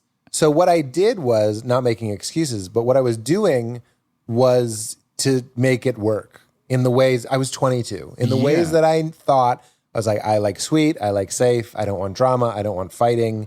I'm threatened by... By the way, I'm tackling something that's incredibly scary and almost impossible to achieve at stand-up. Or a career in show business. So I want this other aspect to my life to be very simple. It's like Magnolia, where John C. Reilly is like, I have enough drama in my work, so I don't want to come home to it. Yeah. So it's that idea that I was also, and I'm very open about this now, my real love was comedy, which is a safer way of saying myself. Yeah. When she broke up with me, she actually said, I don't want to be Pete Holmes' wife. Like, that doesn't interest me. I completely understand that. Yeah. So the fact that I was like, she very much enabled my stand-up. And I think I mixed the love and gratitude I had for that. Like, I wanted to move to Chicago, right? I wanted to move to Chicago, do Improv Olympic in Second City, and get on SNL. That was like my goal. Mm-hmm. And I didn't want to go alone. This is so embarrassing. Yeah. And I'm dating a girl, and we had sex. And when we had sex, we got engaged, like we were going to do it. I was like, this sort of, again, I was 22. It's the only excuse I can make. I'm 22. And I'm like, well, we'll get married, and then I'll go. It's scary when you've never been in the real world. I also went to a Christian college. It was like a bubble. It was so fucking safe and neutered. And I wanted to move to Chicago and go every night into bars and try and do stand-up and improv. Yeah. Find an apartment, get a car, get a job. Yeah, to be alone on top of all those things. And to be alone. It was just like, this is the summation of why I think my first marriage didn't work, is because I thought of it as a box that I had ticked. Yeah. I went, I have a wife. Yeah, I think that's pretty common. And then I think, too, the whole reason you end up taking ownership of your own mistakes is to, A, recognize what you need to make amends for to the other person. But then once you've done that step's required so that you can eventually get to the part where it's okay now to forgive 22-year-old Pete. Yeah. You know, it's not okay to forgive yourself before you've said sorry to the people that were the victim of that.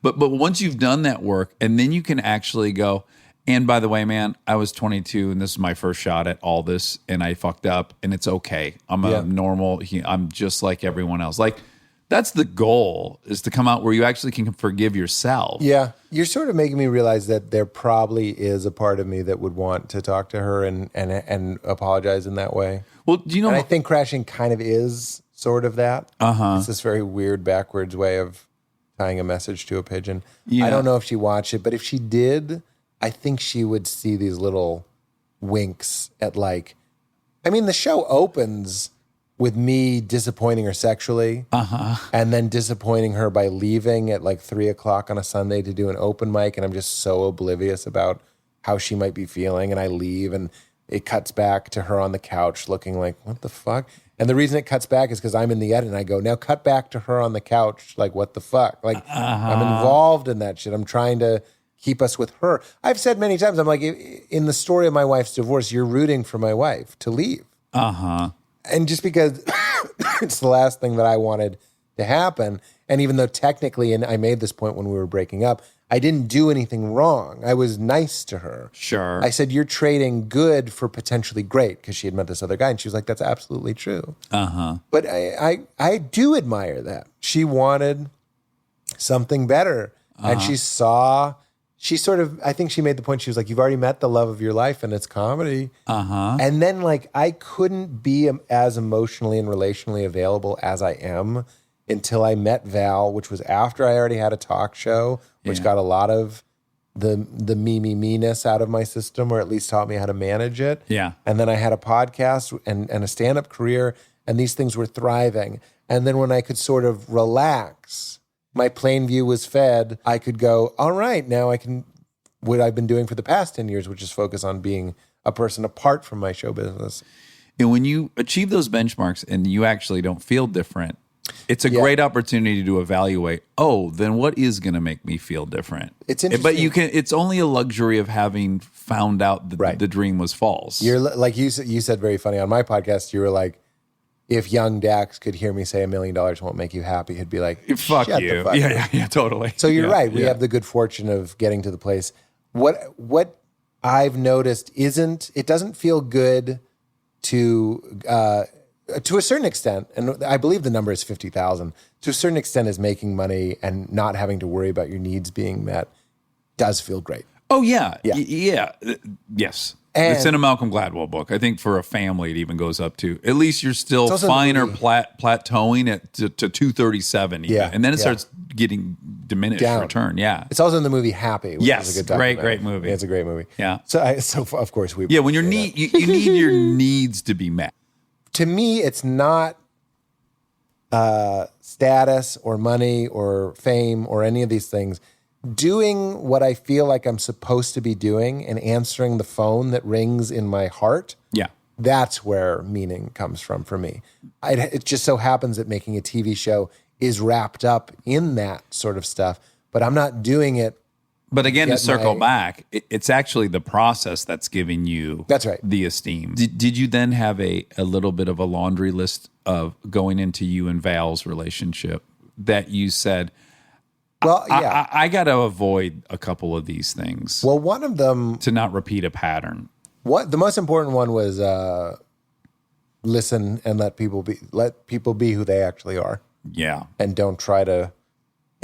It's so gross. What a tool isn't it? I was to like kind of like whisper. But again, to forgive yourself, I know you're actually in search of making them predictable. Yeah, because again, you grew up in a lot of. That's right. But two, I had met Val in a way I had calmed down and I knew what my non-negotiables were. And now when I met Val, she already knew I was a comedian. That was very, very helpful. It's just this, it's the self-realized person. It doesn't have to be comedian. It's just like, these are the ABCs of Barry. And Barry knows that he needs to fish one weekend a month. You know what I mean? Yeah. Or he needs to be in the woodshed doing this thing or this.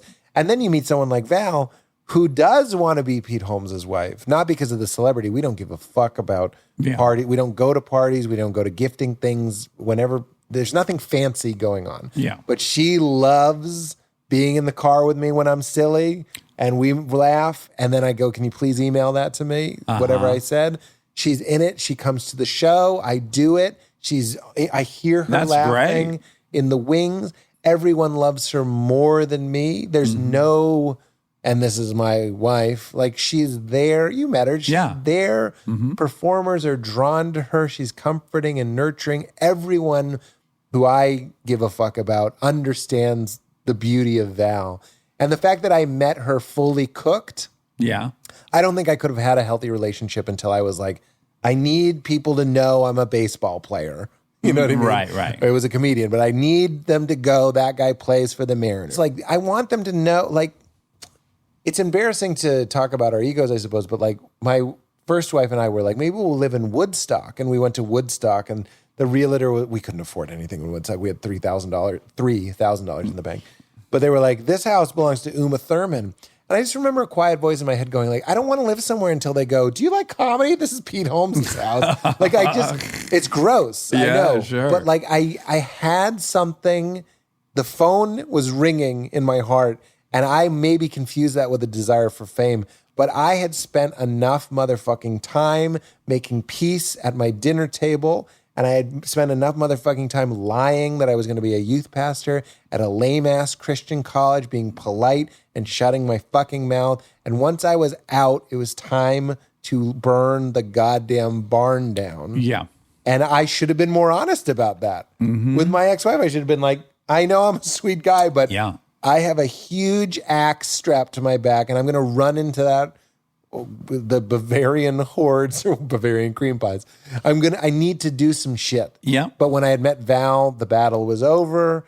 There was dead lambs in our silo, and I could just say, would you like to talk about the meaning of life, or would you like to be silly with no meaning? Yeah. I mean, that was the time when I was emotionally available. And I think most careers require a pretty all-in dedication to succeed at any whatever the career is. And it can get dicey. There was a deleted scene. Lauren Lapkus plays my wife on the show, my ex-wife.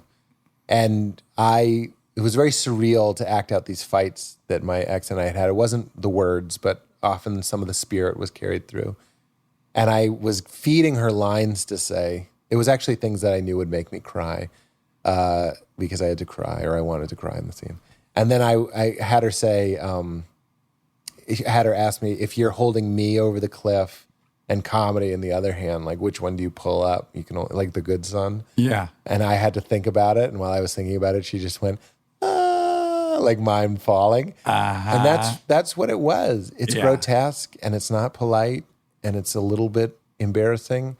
And it was my fucking love. Lifeline. Well, I'm excited to talk to you again post-baby. PB. Because, again, I'm going to be the annoying person that's already a parent. But I think a lot of things will get crystal clear for you. Oh, wow. And they're the best things that can get crystal clear. Oh, what fun.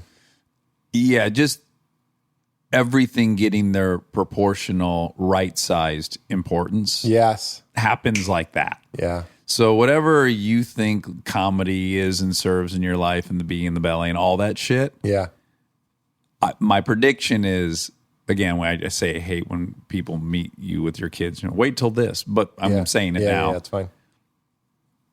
That thing that was a 10, you'll now realize was at its best a 4. Dude, that's what I want so bad. It's so, again, for me, for a narcissistic egomaniac in search of endless approval, it was the antidote for me. People hate how much I rail on about having kids, but just for me personally, finally giving a shit about someone more than myself, it was so liberating to me. The whole pursuit of control it needs to be checked. It's actually not the state of being that's best for us, even though we have such an aversion to chaos. It actually is beneficial. Well, that's a very spiritual idea, too, is that pain, suffering, loss, and change are things that we should make friends with. And I'm completely on board with that. Yeah. But I said to Henry Winkler, who did my podcast, I said to him, I was in my bathroom, I was meditating, and I wasn't being very good at it, I guess, because I couldn't stop obsessing about a nose hair I had. And then I went into the bathroom and just spent way too long with a mirror, Val's like vanity mirror, and her tweezers looking for this motherfucker. Yeah. And I'm plucking and I'm plucking and I'm crying because of plucking, and then breathing. I'm like trying to see if it's still reactivate in there. it. And then I'm holding my nose up like Chief Wiggum, like pig nose, and I'm getting in there deep. And somewhere in the middle of that, I just go, I gotta have some fucking kids. And as I leave, I tell Henry Winkler that story off mic, and he goes, and I'm like, I gotta have kids, and he goes, 3 years in, you'll be plucking again. Like for 3 years. I just want to plug the book because you mentioned me stopping drinking. Yeah, I don't have a sponsorship with this person, right? But, because you don't go to AA or anything. No, I don't go to AA. Yeah. And I'm actually curious because you did go through the program. Currently. Oh, you're in the program, yeah. Yeah. The book is called This Naked Mind. It's the first title. Control Alcohol is the second title. What I liked about the book for me was that it acknowledged the idea that you might be addicted to alcohol and you might have been taken over by something that lied to you. All of these things that are like, here's the marketing. Here's what it does to you physiologically. Here's how people slowly drink more and more over time. I wasn't like a 28 beers at the ball game alcoholic. I was like a go home and have a bottle of wine every night kind of guy, or more if it was like hard liquor. I just like drinking at the end of the day. Sure. So nobody saw. Yeah. You know what I mean? Like it was very non-eventful and controlled. And Valerie, this sounds defensive, but I mean it when I say Valerie wasn't like worried about my drinking. It was very Mad Men. I come home, you pour the brown stuff. Shut the racket off inside your head. Exactly. Yeah. And I like Get a little piece. And I actually have like really fond memories of playing video games on a Saturday and just drinking and just like completely disappearing. Oh, it's great. It was Camping great. when you wake up and you start drinking right when you wake up. What a day. But then I noticed that I was just losing control. That's what I like the idea of this book is, and this is the part that I'm not sure how AA people would feel about it. But one of the things that appealed to me was that it said, maybe this is my ego, but let's remove, you don't have to be an alcoholic to be addicted to alcohol. For some reason, and maybe it was appealing, like I said, to my narcissism or my ego, it was just saying, who cares? Let's just get you to not drink. Sure. And for some reason, that helped me get in a little bit more. First and foremost, I don't care how people quit drinking. Yeah. Which is I don't have stock in AA. Yeah. But I have noticed with a little bit of peculiarity that people are very hung up in a lot of the semantics of this stuff. So Right. I've heard a lot of people be put off by AA because you have to first admit you're powerless. Right. And people are like, well, I'm not powerless over, it's so triggering for them to be powerless. Yeah. I'm fine with that one. Yeah. To me, like vulnerability is generally the answer to all things. Right. And if you don't think you're powerless, zoom out. We're on a space rock. Yes.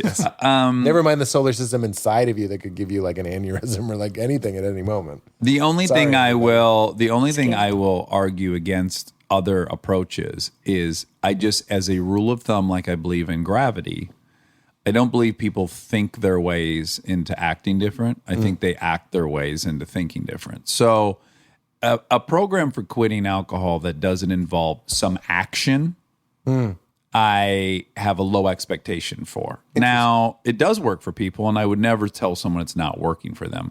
But just in general, the thing I like about AA is it's not abstract.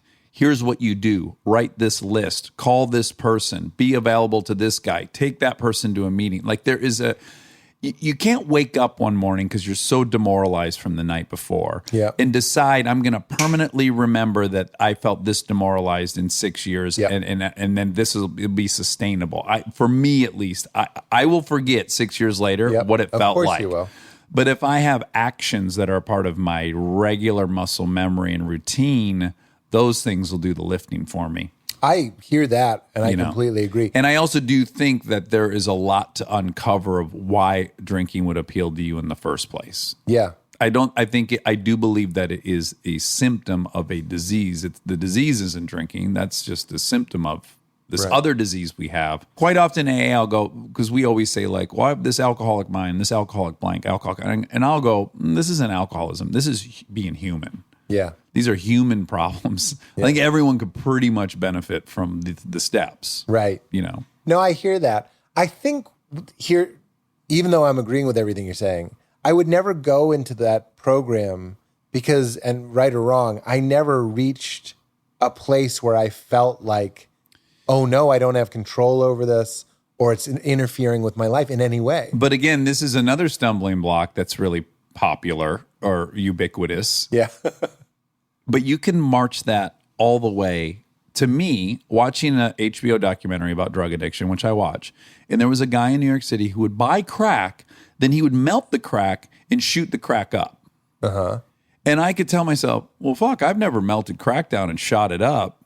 Maybe I'm not an addict. Like if you can only define yourself that way in comparison to someone else, saying it's lesser or more, that it's so irrelevant. The point is, you either were using something that stopped working for you, or you weren't. Now, what level that was is pretty immaterial, in my opinion. You were either trying to regulate the inside with something from the outside and it stopped working for you, or you weren't. And that's pretty much the definition for me of an addict. Yeah, it's not like, did you lose your job? Or are you penniless? It's did you regulate your emotions with something? And did you get to a point where you realized that wasn't going to work anymore? Yeah. Yeah. So to me, that's an alcoholic or an addict. And you can do it with sex, with food, with gambling, with shopping. Right. Any of those things where you're controlling the inside with shit on the outside. Right. And that stops working. Now we're in trouble. Because now what? Like, think how fun drinking was. And then think how many times you've been in a bar reading the back label on a beer bottle. Like, oh, yeah, it was brewed in Anheuser-Busch. And you're just reading over and over You again. told me St. that Louis. story, Yeah. yes. How embarrassing for me. That's the scariest moment I've had in my life was I'm drunk and I'm bored out of my mind reading the label on this bottle over and over again because it stopped working. Now what do I do? Because now I don't even have the fucking medicine because it's no longer working. Right. This book is very, very thorough. You know what it is? It's like Alan Carr's book, Quit Smoking the Easy Way. Oh, uh-huh. It's one of these things that, like, I still think it's really great. I'm not saying I won't at some point maybe do AA because that does sound interesting to me. Yeah. But for an entry into getting me off booze, I recommend the audiobook. I would say if you like drinking and you'd like to keep drinking, don't read it. Yeah. It's like one of these books that you're like, because here's what I liked about it is that it shifted the narrative. It's not like it's bad for your liver. Or people don't like you when you're drunk. Or you shouldn't change your insides with your outsides. It's none of that. It's just like alcohol made you its bitch. You're a bitch. Yeah. It's not mean like this. But it's like you were lied to. It's a very addictive chemical. You can call it alcoholism or not. Either way, you are addicted. You thought you had control. It doesn't have to be like we're saying, I woke up with the car keys in my ass, sort of Robin Williams stories. Yeah. It can just be like, my rock bottom was I came home and I was going to sit on the couch and watch some stuff. And I forgot we had a friend staying with us.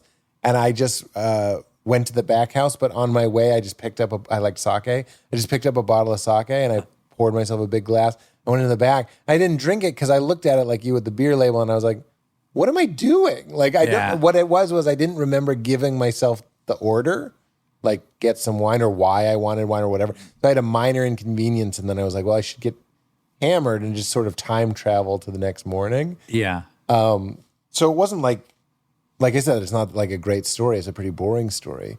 But I like that the book came at it from a place of just like, you don't have to think of yourself as an alcoholic. Yeah. When I retire, I think I'll start doing all those drugs again. Really? Yeah, my kids are safely at college and stuff.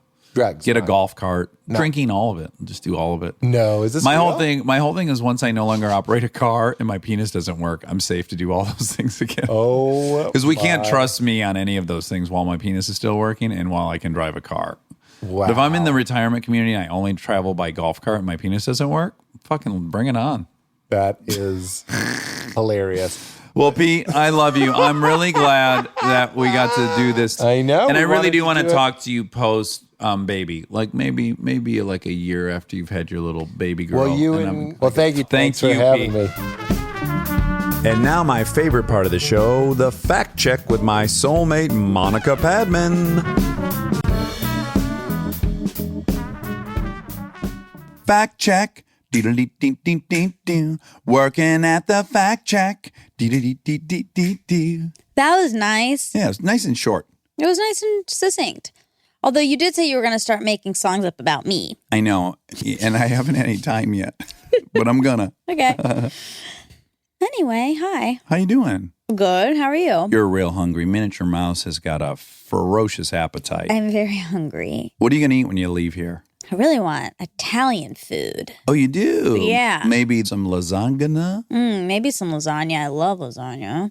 Yeah, I don't know, but I am starving. You want something substantial. You want some carbohydrates. You want some cheese, and you want some noodles. Yeah, but I you know what? I always want that. Yeah, we all do, I think. I think so. Yeah. How do you train yourself to not want that? I know. Well, I'll tell you how it happens because you and I both will watch Mom eat. Mm-hmm.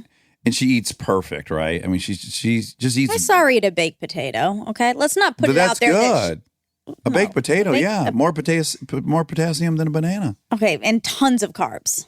Oh yeah, well, carbs aren't necessarily bad, are they? If they're not empty. Empty carbs are. It's not perfect eating to eat a baked potato with sour cream and cheese on it. I don't want. I would eat one with a hot dog crammed in it. Like use the potato as a bun. Oh wow! Ooh. Yeah. No, all right. Let me rephrase it. Okay. Our mom eats a ton of vegetables. She does. Like you sit down with her and she's got like 4 courses and all 4 are vegetables. And I always look at it and I'm like, how can she do it? But I have at times gone on diets and then by day 3 of eating like her, it all tastes good. It's just like you got to like decompress from how good that other shit is and reset your bar. Yeah, I think that's true. I like if you kind of just train your brain that it doesn't need to taste good. Like not everything needs to taste amazing. Yeah. Then things start tasting good. Then broccoli, which I love broccoli, but broccoli starts tasting good. Yeah. When we're not deciding between that and lasagna. Well, even I was vegan for a year, right? Yeah. And during that time, I was at work and they had a baked potato bar. And so I couldn't put sour cream on it, butter, cheese, any of that, right? But I hadn't had that stuff in 6 months or something. And I just took a bite of the goddamn potato and it was fucking delicious. Yeah. And I was like, oh my God, it's been my whole life since a potato tasted good without a bunch of shit on it. Right. But it was damn good. Just get into that spud. Yeah. You know, hot, yummy potato on its own. It was good. But if I ate it today, I'd be like, barf. Because I had a friend who was asking, who was trying to get on a diet, who was trying to get their body healthy. And she was asking me what I ate for lunch. And I was like, well, if I'm doing well, I eat a salad for lunch. Right. And she's like, but that doesn't taste good. And I don't know what to tell you. It's not everything needs to taste good. Like your lunch doesn't have to taste good. Yeah. Well, when I've been on like crazy diets for movies, at that point, I just tell myself, no, you're just eating because you need to eat to stay alive. This isn't a highlight of your day. You're going to have to make something else a highlight of your day. This isn't a source of pleasure. It's a source of sustenance. Yeah. But sometimes when I'm eating really well, I feel a little bit, this is going to sound horrible. Okay, good. But that's what we're always looking for. Sometimes when I'm eating really healthily, I can tell I'm in my brain not very healthy. Like I'm using that. I get really strict about it. You're right. It's a controlling thing. It's very controlling. So sometimes when I'm eating healthy, I'm like, oh, actually, I'm not in that good of a place because I'm super focused on this. I can only eat this avocado for breakfast. But it's not like I'm trying to lose weight. I'm just trying to regulate emotions, probably. Yeah. But so I don't know. I don't know either. Know. I don't know. Sometimes like when I'm in the convincing mood, like I want to eat a whole fucking cheese pizza. Yeah. I tell myself, why even be alive?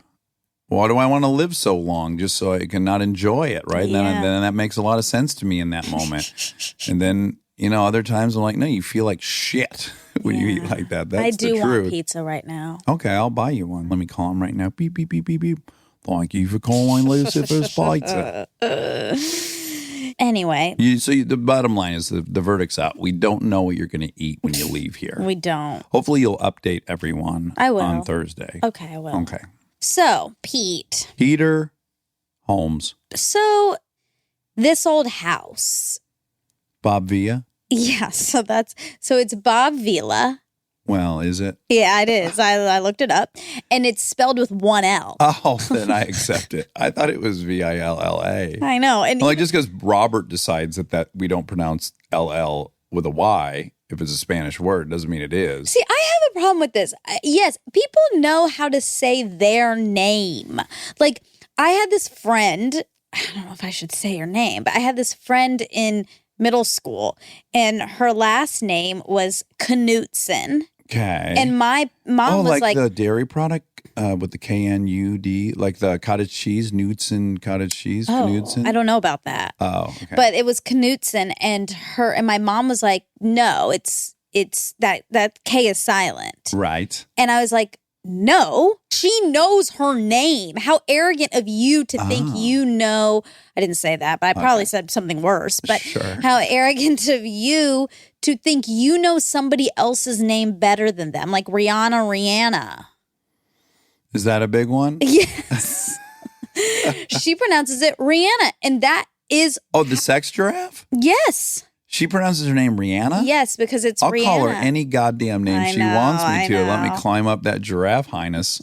Highness? Why not? Hindquarters. Hiney? What are you even trying to say? I think don't know. hindquarters. Haunches. I was mixed between Okay. haunches and hindquarters. Well, you need to ask her first if you have permission to do that. But yeah, Well, I would never mount someone's hindquarters without, some consent. consent, be that physical or verbal or whatever. Right. We do talk on here, like people ask who our hall passes when Christians are well documented. And I never really have an answer. Okay, so she's I'm putting her on the list. All right. The sex giraffe.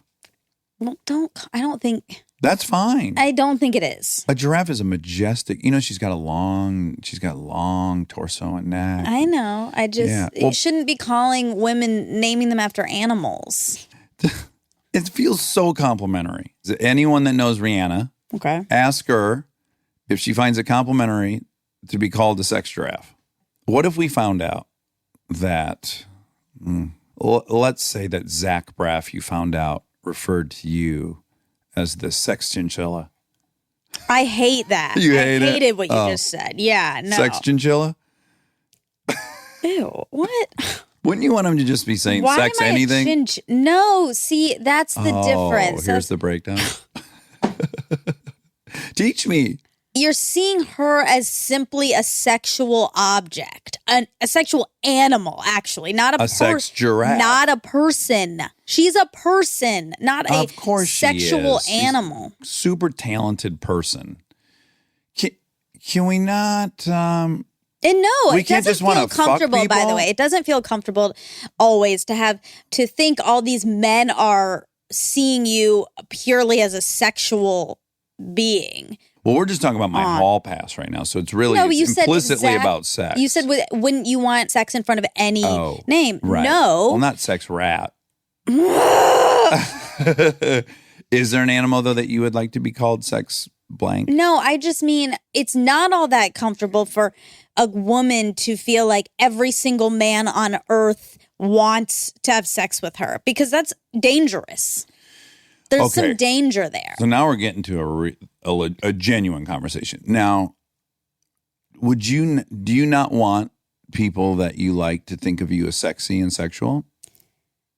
People that I like, not every person on the street. No, I don't. I don't Right. want to be walking down the street and a guy sitting on the curb to think that or to see my body and think that. So I'm complimenting myself, I guess. Maybe I'm arrogant at this moment, but I give myself enough credit that Rihanna would like knowing that I'm sexually attracted to her.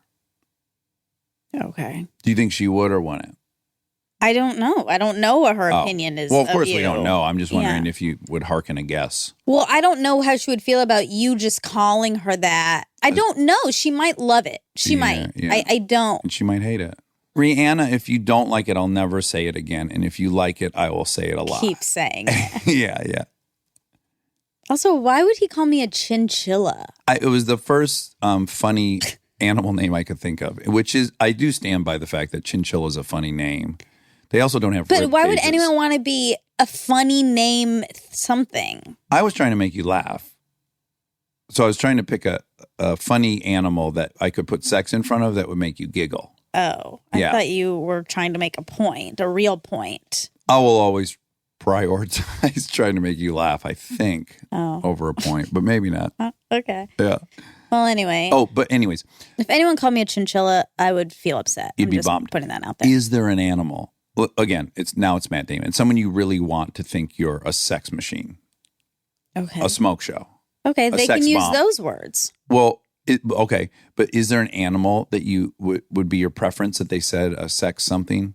I guess what I'm wondering is if, like, I can definitely, it's obvious the guys tattoo it on their bodies. Like, there's some pretty generic, popular animals guys want to be associated with. A wolf, Sure. Yeah. a lion, a bald eagle. Right. And I'm just curious if women have any animals that they're I mean, dying there to be. are. I think there's like for a lot of there's panthers or like sexual. or Sex panther. sex panthers. Probably Yeah. something that gets said. Yeah. And was that the name of the cologne in Anchorman? Oh, I don't remember. Sex Panther? I don't remember. Or was it made of panther parts? No, I don't know. it wasn't. I don't think it was Sex Panther. Well, what if Ben Affleck always referred to you as the Sex Panther? I'm into it. I hope you are. but why do you hope I am? Like, why is that like a positive thing and it's a negative thing if I'm not? It's not, well, it's not negative. It would just, I like it when you're excited. So I'm wondering if you found out Ben Affleck referred to you as a sex panther, if you would feel a little spring in your step. Okay, well, I guess he hasn't had sex with me. No, nor have I with Rihanna. Yeah, so you don't know. No, I don't. No, it's all fantasy. Right. So what you're really saying is, you're not saying she's good at sex. You're saying, no, I want to have sex with that person. There's some people I think love sex and don't love sex, and I couldn't prove it in a court of law. It's just we have vibes about who we think's good in bed and who's not good in bed. Or so I wouldn't even have a fantasy about her. Why have a sexual fantasy about someone if you're not going to at least assume they're great in bed? Like, don't you think Matt and Ben are good in bed? That has actually very little to do with the fantasy for me. But when you for imagine, women, I think the fantasy is so much more about the person, what they're giving you, not sexual. I mean, but sure, you that do becomes a part of imagine it. the sex will be great, right? Yes, Yes, of that's course. what I'm saying. You wouldn't like fantasize about someone where at the end of the fantasy, the sex is terrible. Oh, yes. You would change people. Agree. Okay, thank you. But you are saying what I'm saying, that when you call her a sex giraffe, you are saying, I want to have sex with that person. What if you said, you're saying you want to have sex with a giraffe? Well, I think maybe. if we really broke it down and drilled into it, I think if I called her like a sex kitty or a sex mouse or something, to me, that would imply almost a level of misogyny. Like, I want a little tiny creature I'm going to control. Whereas I'm actually saying, I'm intimidated to have sex with Rihanna. God grant me some strength to please this thing. Okay? Getting worse? Yeah, Am I don't know deeper in about the this. hole? I don't know. But I'm just saying, for women, when a whole bunch of men are labeling them as sexual, that's Feels dangerous. yeah. I mean, people can be sexual and women can own their sexuality and all of that's great, but to nickname a person sex something, it just reduces them down to one thing, and that one thing can be about male power. So it's hard. Now, do we think it's relevant to like evaluate my full pattern of behavior? Like we talk about actresses all the time on here, and I'm never just talking about them as a sex object. But for my get out of jail free hall pass, Yeah, that doesn't mean she's a sex object. That's the the language is not. I'm not good. doing it well. Okay. I don't think you can ever refer to anyone as a sex object. Well, They're a person. yeah. They're not an object. They're not something for you to please myself with. and then leave on the floor like a chair. Well, or I'm something. married. I'm going to have to leave eventually. Can you just? I acknowledge what you're saying. Okay. Can you just call them people? Yeah. Again, I'm trapped in that. I would love it if Rihanna or anyone looked at me as a sex object. I would be like, oh, they just want to fuck me? I know. That's so flattering. I know. Yeah, so it's hard to imagine that wouldn't be flattering, but It I is. believe you. I'm not saying this gets so tricky because I'm not saying it's not flattering, but it's different when a woman says it. Yes, it's much safer. It's safer. Mm-hmm. It is safer. Yeah. Unless I meet her at some point and I say to her, like, hey, I don't know why, but I like to think of you as a sex giraffe. How do you feel about that? And she's like, I love that. Then I'll report back. Yeah, it's interesting because if like Ben or Matt or someone who I find really sexually attractive came up to me and said, I think of you as a sex kitten or a sex chinchilla. Ugh. I can't believe you said that. Anyway. Do you think I actually thought in my head what animal you resemble? Kind of. That I could look at me in the eyes. That didn't happen. Well, I was kind searching. Of do I think? But I don't think you even know what a chinchilla looks like. Yes, I do. You do? We almost got one in college. Oh, then I believe you. Most people don't know what a chinchilla looks like. They're very bizarre. No one has one. I went through my Rolodex name of animals, and I thought of the funniest one that jumped out first was chinchilla because it sounds funny. Sex chinchilla. Yeah. anyway. Yeah. But they said, so you ran into Matt or someone you're sexually attracted to. and they said, I think of you as a sex panther. My reaction would be, I like that. Mm-hmm. I think I would say that. Mm-hmm. But I don't know if that's just because I'm like conditioned to want to have sex with me. But then if we had sex and then they left, I wouldn't be happy. Yeah. I think the answer to it is what do you want to be seen as? Like, I don't think the thing you'd want most to hear from Ben or Matt is that they love your brain. Even though that's your favorite part of yourself, I think you and I share that in common where I'm like, yeah, I get it. I have a good personality. I want you to think I'm hot. Well, I want you to think the I'm physically thing that attractive. you are insecure about. So you want security. You want and I someone guess to provide I think that. we Yes. share that in common. Yeah. Yeah. Yeah. Many people think you're a sex panther.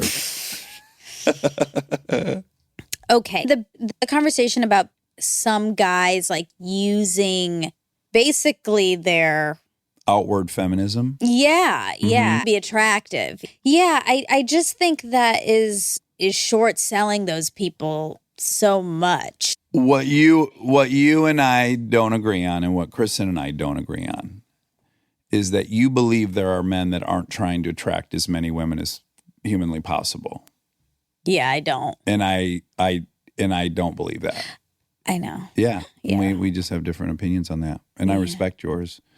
But I think every single guy wants as many people to like him as possible. And then they're evaluating what strengths they have and they're leaning into those and they're trying to downplay whatever things they think are not attractive about them. I think all animals on this planet are trying to attract mates. I don't think humans get out of it. No, but that's not men. Every person is trying to make themselves the most attractive version of who they are. And That's right. yeah, I just don't. I know you think every guy is like that, and I don't. I know guys that are not looking around at every single girl and thinking I want to fuck them. They're not. Some are, but not. Is it possible though? I mean, just consider this possibility.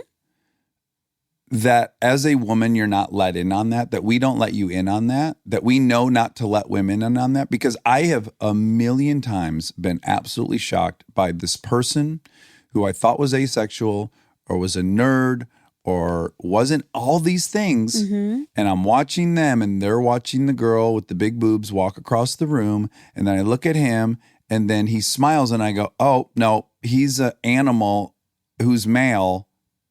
It's what we are.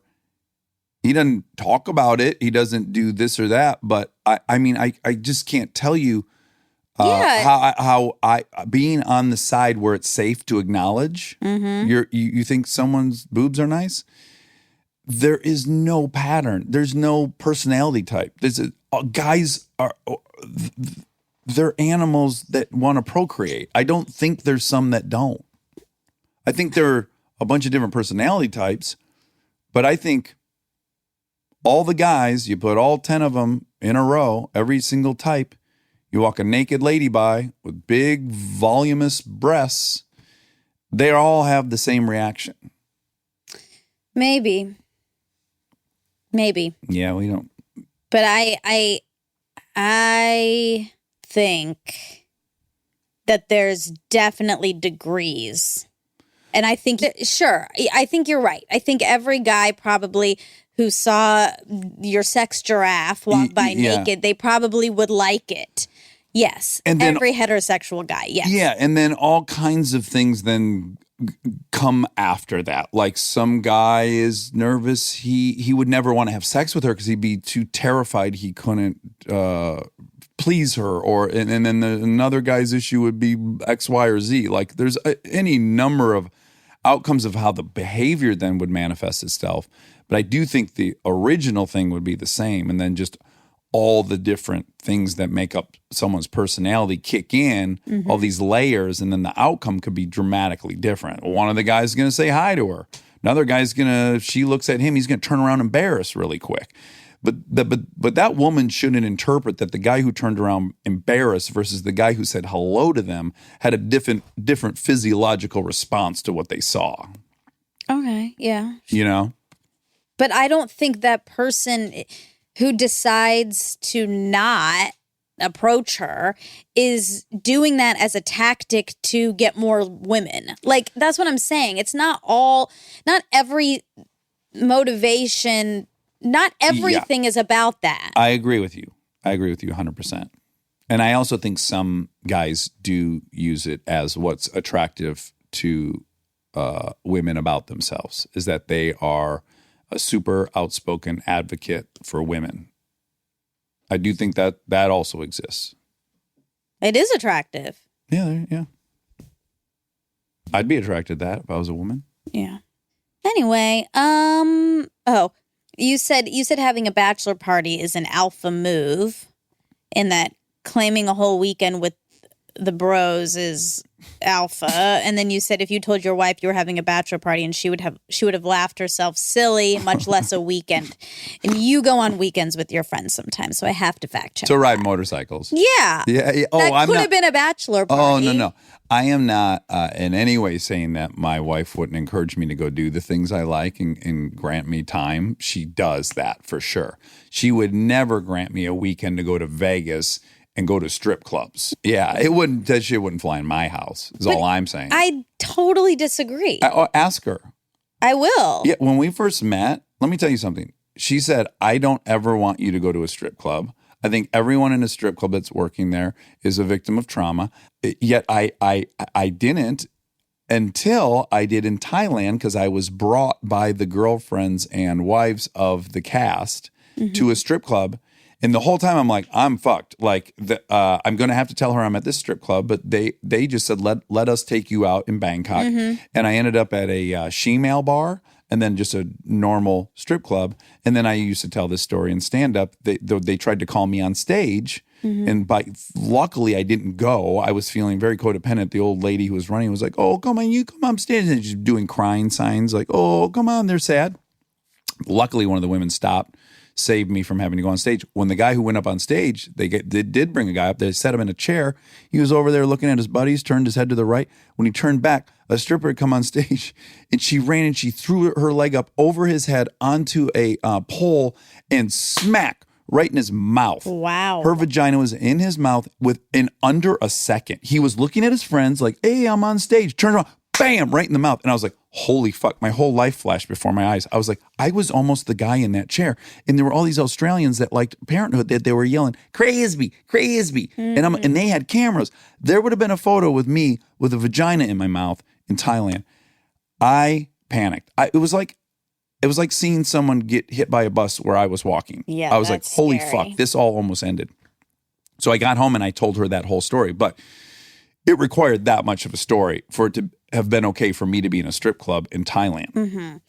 You're talking about a very standard. You're talking about a bachelor party where there's strippers and you're in Vegas. Yeah, that's all I was referring to. Like, yeah, I'm thinking of the old-fashioned, traditional, wild weekend, naked girls, lap dance, and that's part. That's definitely a big majority of them are that. Yeah. And yeah, that's true. And just that I could have never had that. Yeah, that I get. I don't want that, by the way. Yeah. You know how I feel about strippers. Yeah. I don't like being a customer. Yeah. Yeah. So it wouldn't have been for me anyways. Right. The Sean Hayes play about God is called An Act of God. An Act of God. Yeah. He performed the shit out of that. I bet he did. I've never seen someone say more words in a 2-hour span in my whole life. Wow. I was in a flop sweat just watching it. He's so talented. He is. Oh, you talk about how sometimes you'll be with your kids and people will come up and you're enjoying your time and they'll say like, wait till they're teenagers, and you don't like that, which I understand not liking that, of course. But I think what they're trying to do is tell you that they have kids and connect with you on that. Yeah. So it's not meant to make you feel like... No, it's all my issue. I would also argue they're imploring me to really enjoy this They moment. are, I think. Yeah. People just want to connect. They just don't know how. Yeah. I'm like, who are you to tell me my kids are going to be terrible when they're It's all me. Yeah. Yeah. I feel judged. Right. Yeah. Malcolm Gladwell's book and the movie Happy about money. That money statistic came up again. How much money? Oh, makes you actually happier. Uh-huh. And according to a new analysis by wealth experts, this was in 2017, experts say that happiness does increase with wealth, but the correlation peaks at earning $75,000 per year. 75 grand. That's it. That was the last stat in 2017. Yeah, that's crazy, isn't it? Yeah. Yeah, it just doesn't. Again, I think location is a factor. Big time. Big time. 75 grand in New York City and Manhattan. Yeah. Good luck, motherfucker. You're going to be panhandling. Yeah. Yeah. But I always think that when we're in New York, I'm like, know. oh, this is an awesome city, but I'd want to be a billionaire. you'd have to have $1 billion. Yeah, I want to get driven everywhere in a fucking town car. But I told you this when we were there because Kristen was shooting a movie and I was with the girls a lot, and we technically had that. We had, because we were there for the production, so we had a nice apartment. It wasn't huge, but there was space. Much more than what most people have in New York City. Yes, and we had access. It was the equivalent of probably like a $3 million apartment or $4 million apartment. Probably, yeah. And it was still so hard. It was still so hard to live there. Because I always thought that. I was like, I guess you'd have to have like $1 billion or $20 million to be able to do this. But really, it's just hard. It's hard to raise kids in that city, regardless of how much money you have. Yeah. But I will reiterate the thing they always say about New York, which I do agree with, is it's a weirdly democratizing city, because once you leave that really nice apartment, you are on the exact same sidewalk as everyone else, and you're dealing with the same plight of that many people and everything. That's what I mean. Yeah. That's what I mean. You can't escape that. Yeah, there's no special sidewalk and special line it's at kind of great. Starbucks. It is. I just wouldn't want to have kids there. Yeah, you can do it on your own, but boy, you got a 2-year-old about to dart out in front of a cab. Speaking of New York, you were just there. Yeah. And I tried to surprise you, and it didn't work out. There's a cheeseburger in New York at Emily's in Brooklyn. Oh, that we had when we were there for our live show, and it was the best hamburger we've ever had. Ever. By a factor of 3 or 4. God, it was so good. And can I just say what happened is we looked at the price, and the price was $27 for the hamburger. Yeah. And I said to you, this is fucking obnoxious. Yeah. $27 for a hamburger. Get the fuck out of here. Mm-hmm. The burgers arrived. After my very first bite, I looked at you and I said, this burger is very underpriced. Yep. We would pay, after eating it, I would pay $80. I think I would too. I really think I would. Of course, I wouldn't eat it every day, but I mean, anything under 100, I would probably still be. It's a steal. Yeah, it was. I hope we don't encourage them to jack it up that high, but I mean, I put it against any fucking bone-in ribeye you'd ever have somewhere, dry aged, whatever, that people would spend $90 on. So pretzel roll, the best, caramelized onions. I mean, there's just French onion soup basically on it. So I reached out to them to see if we could get one delivered to your hotel. Yep. And they said... This was your version of the parents coming to the show. This was like going to be payback. Yeah, but I failed. Well, no.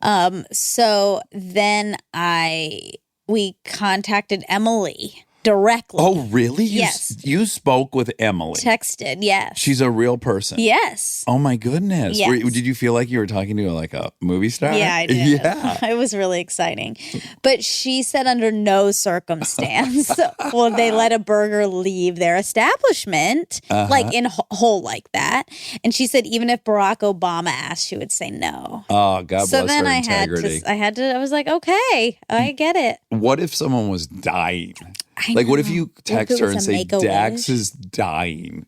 And the doctors have figured out the only thing that'll save him is a $27 hamburger. I don't know if she would. I don't know if she would.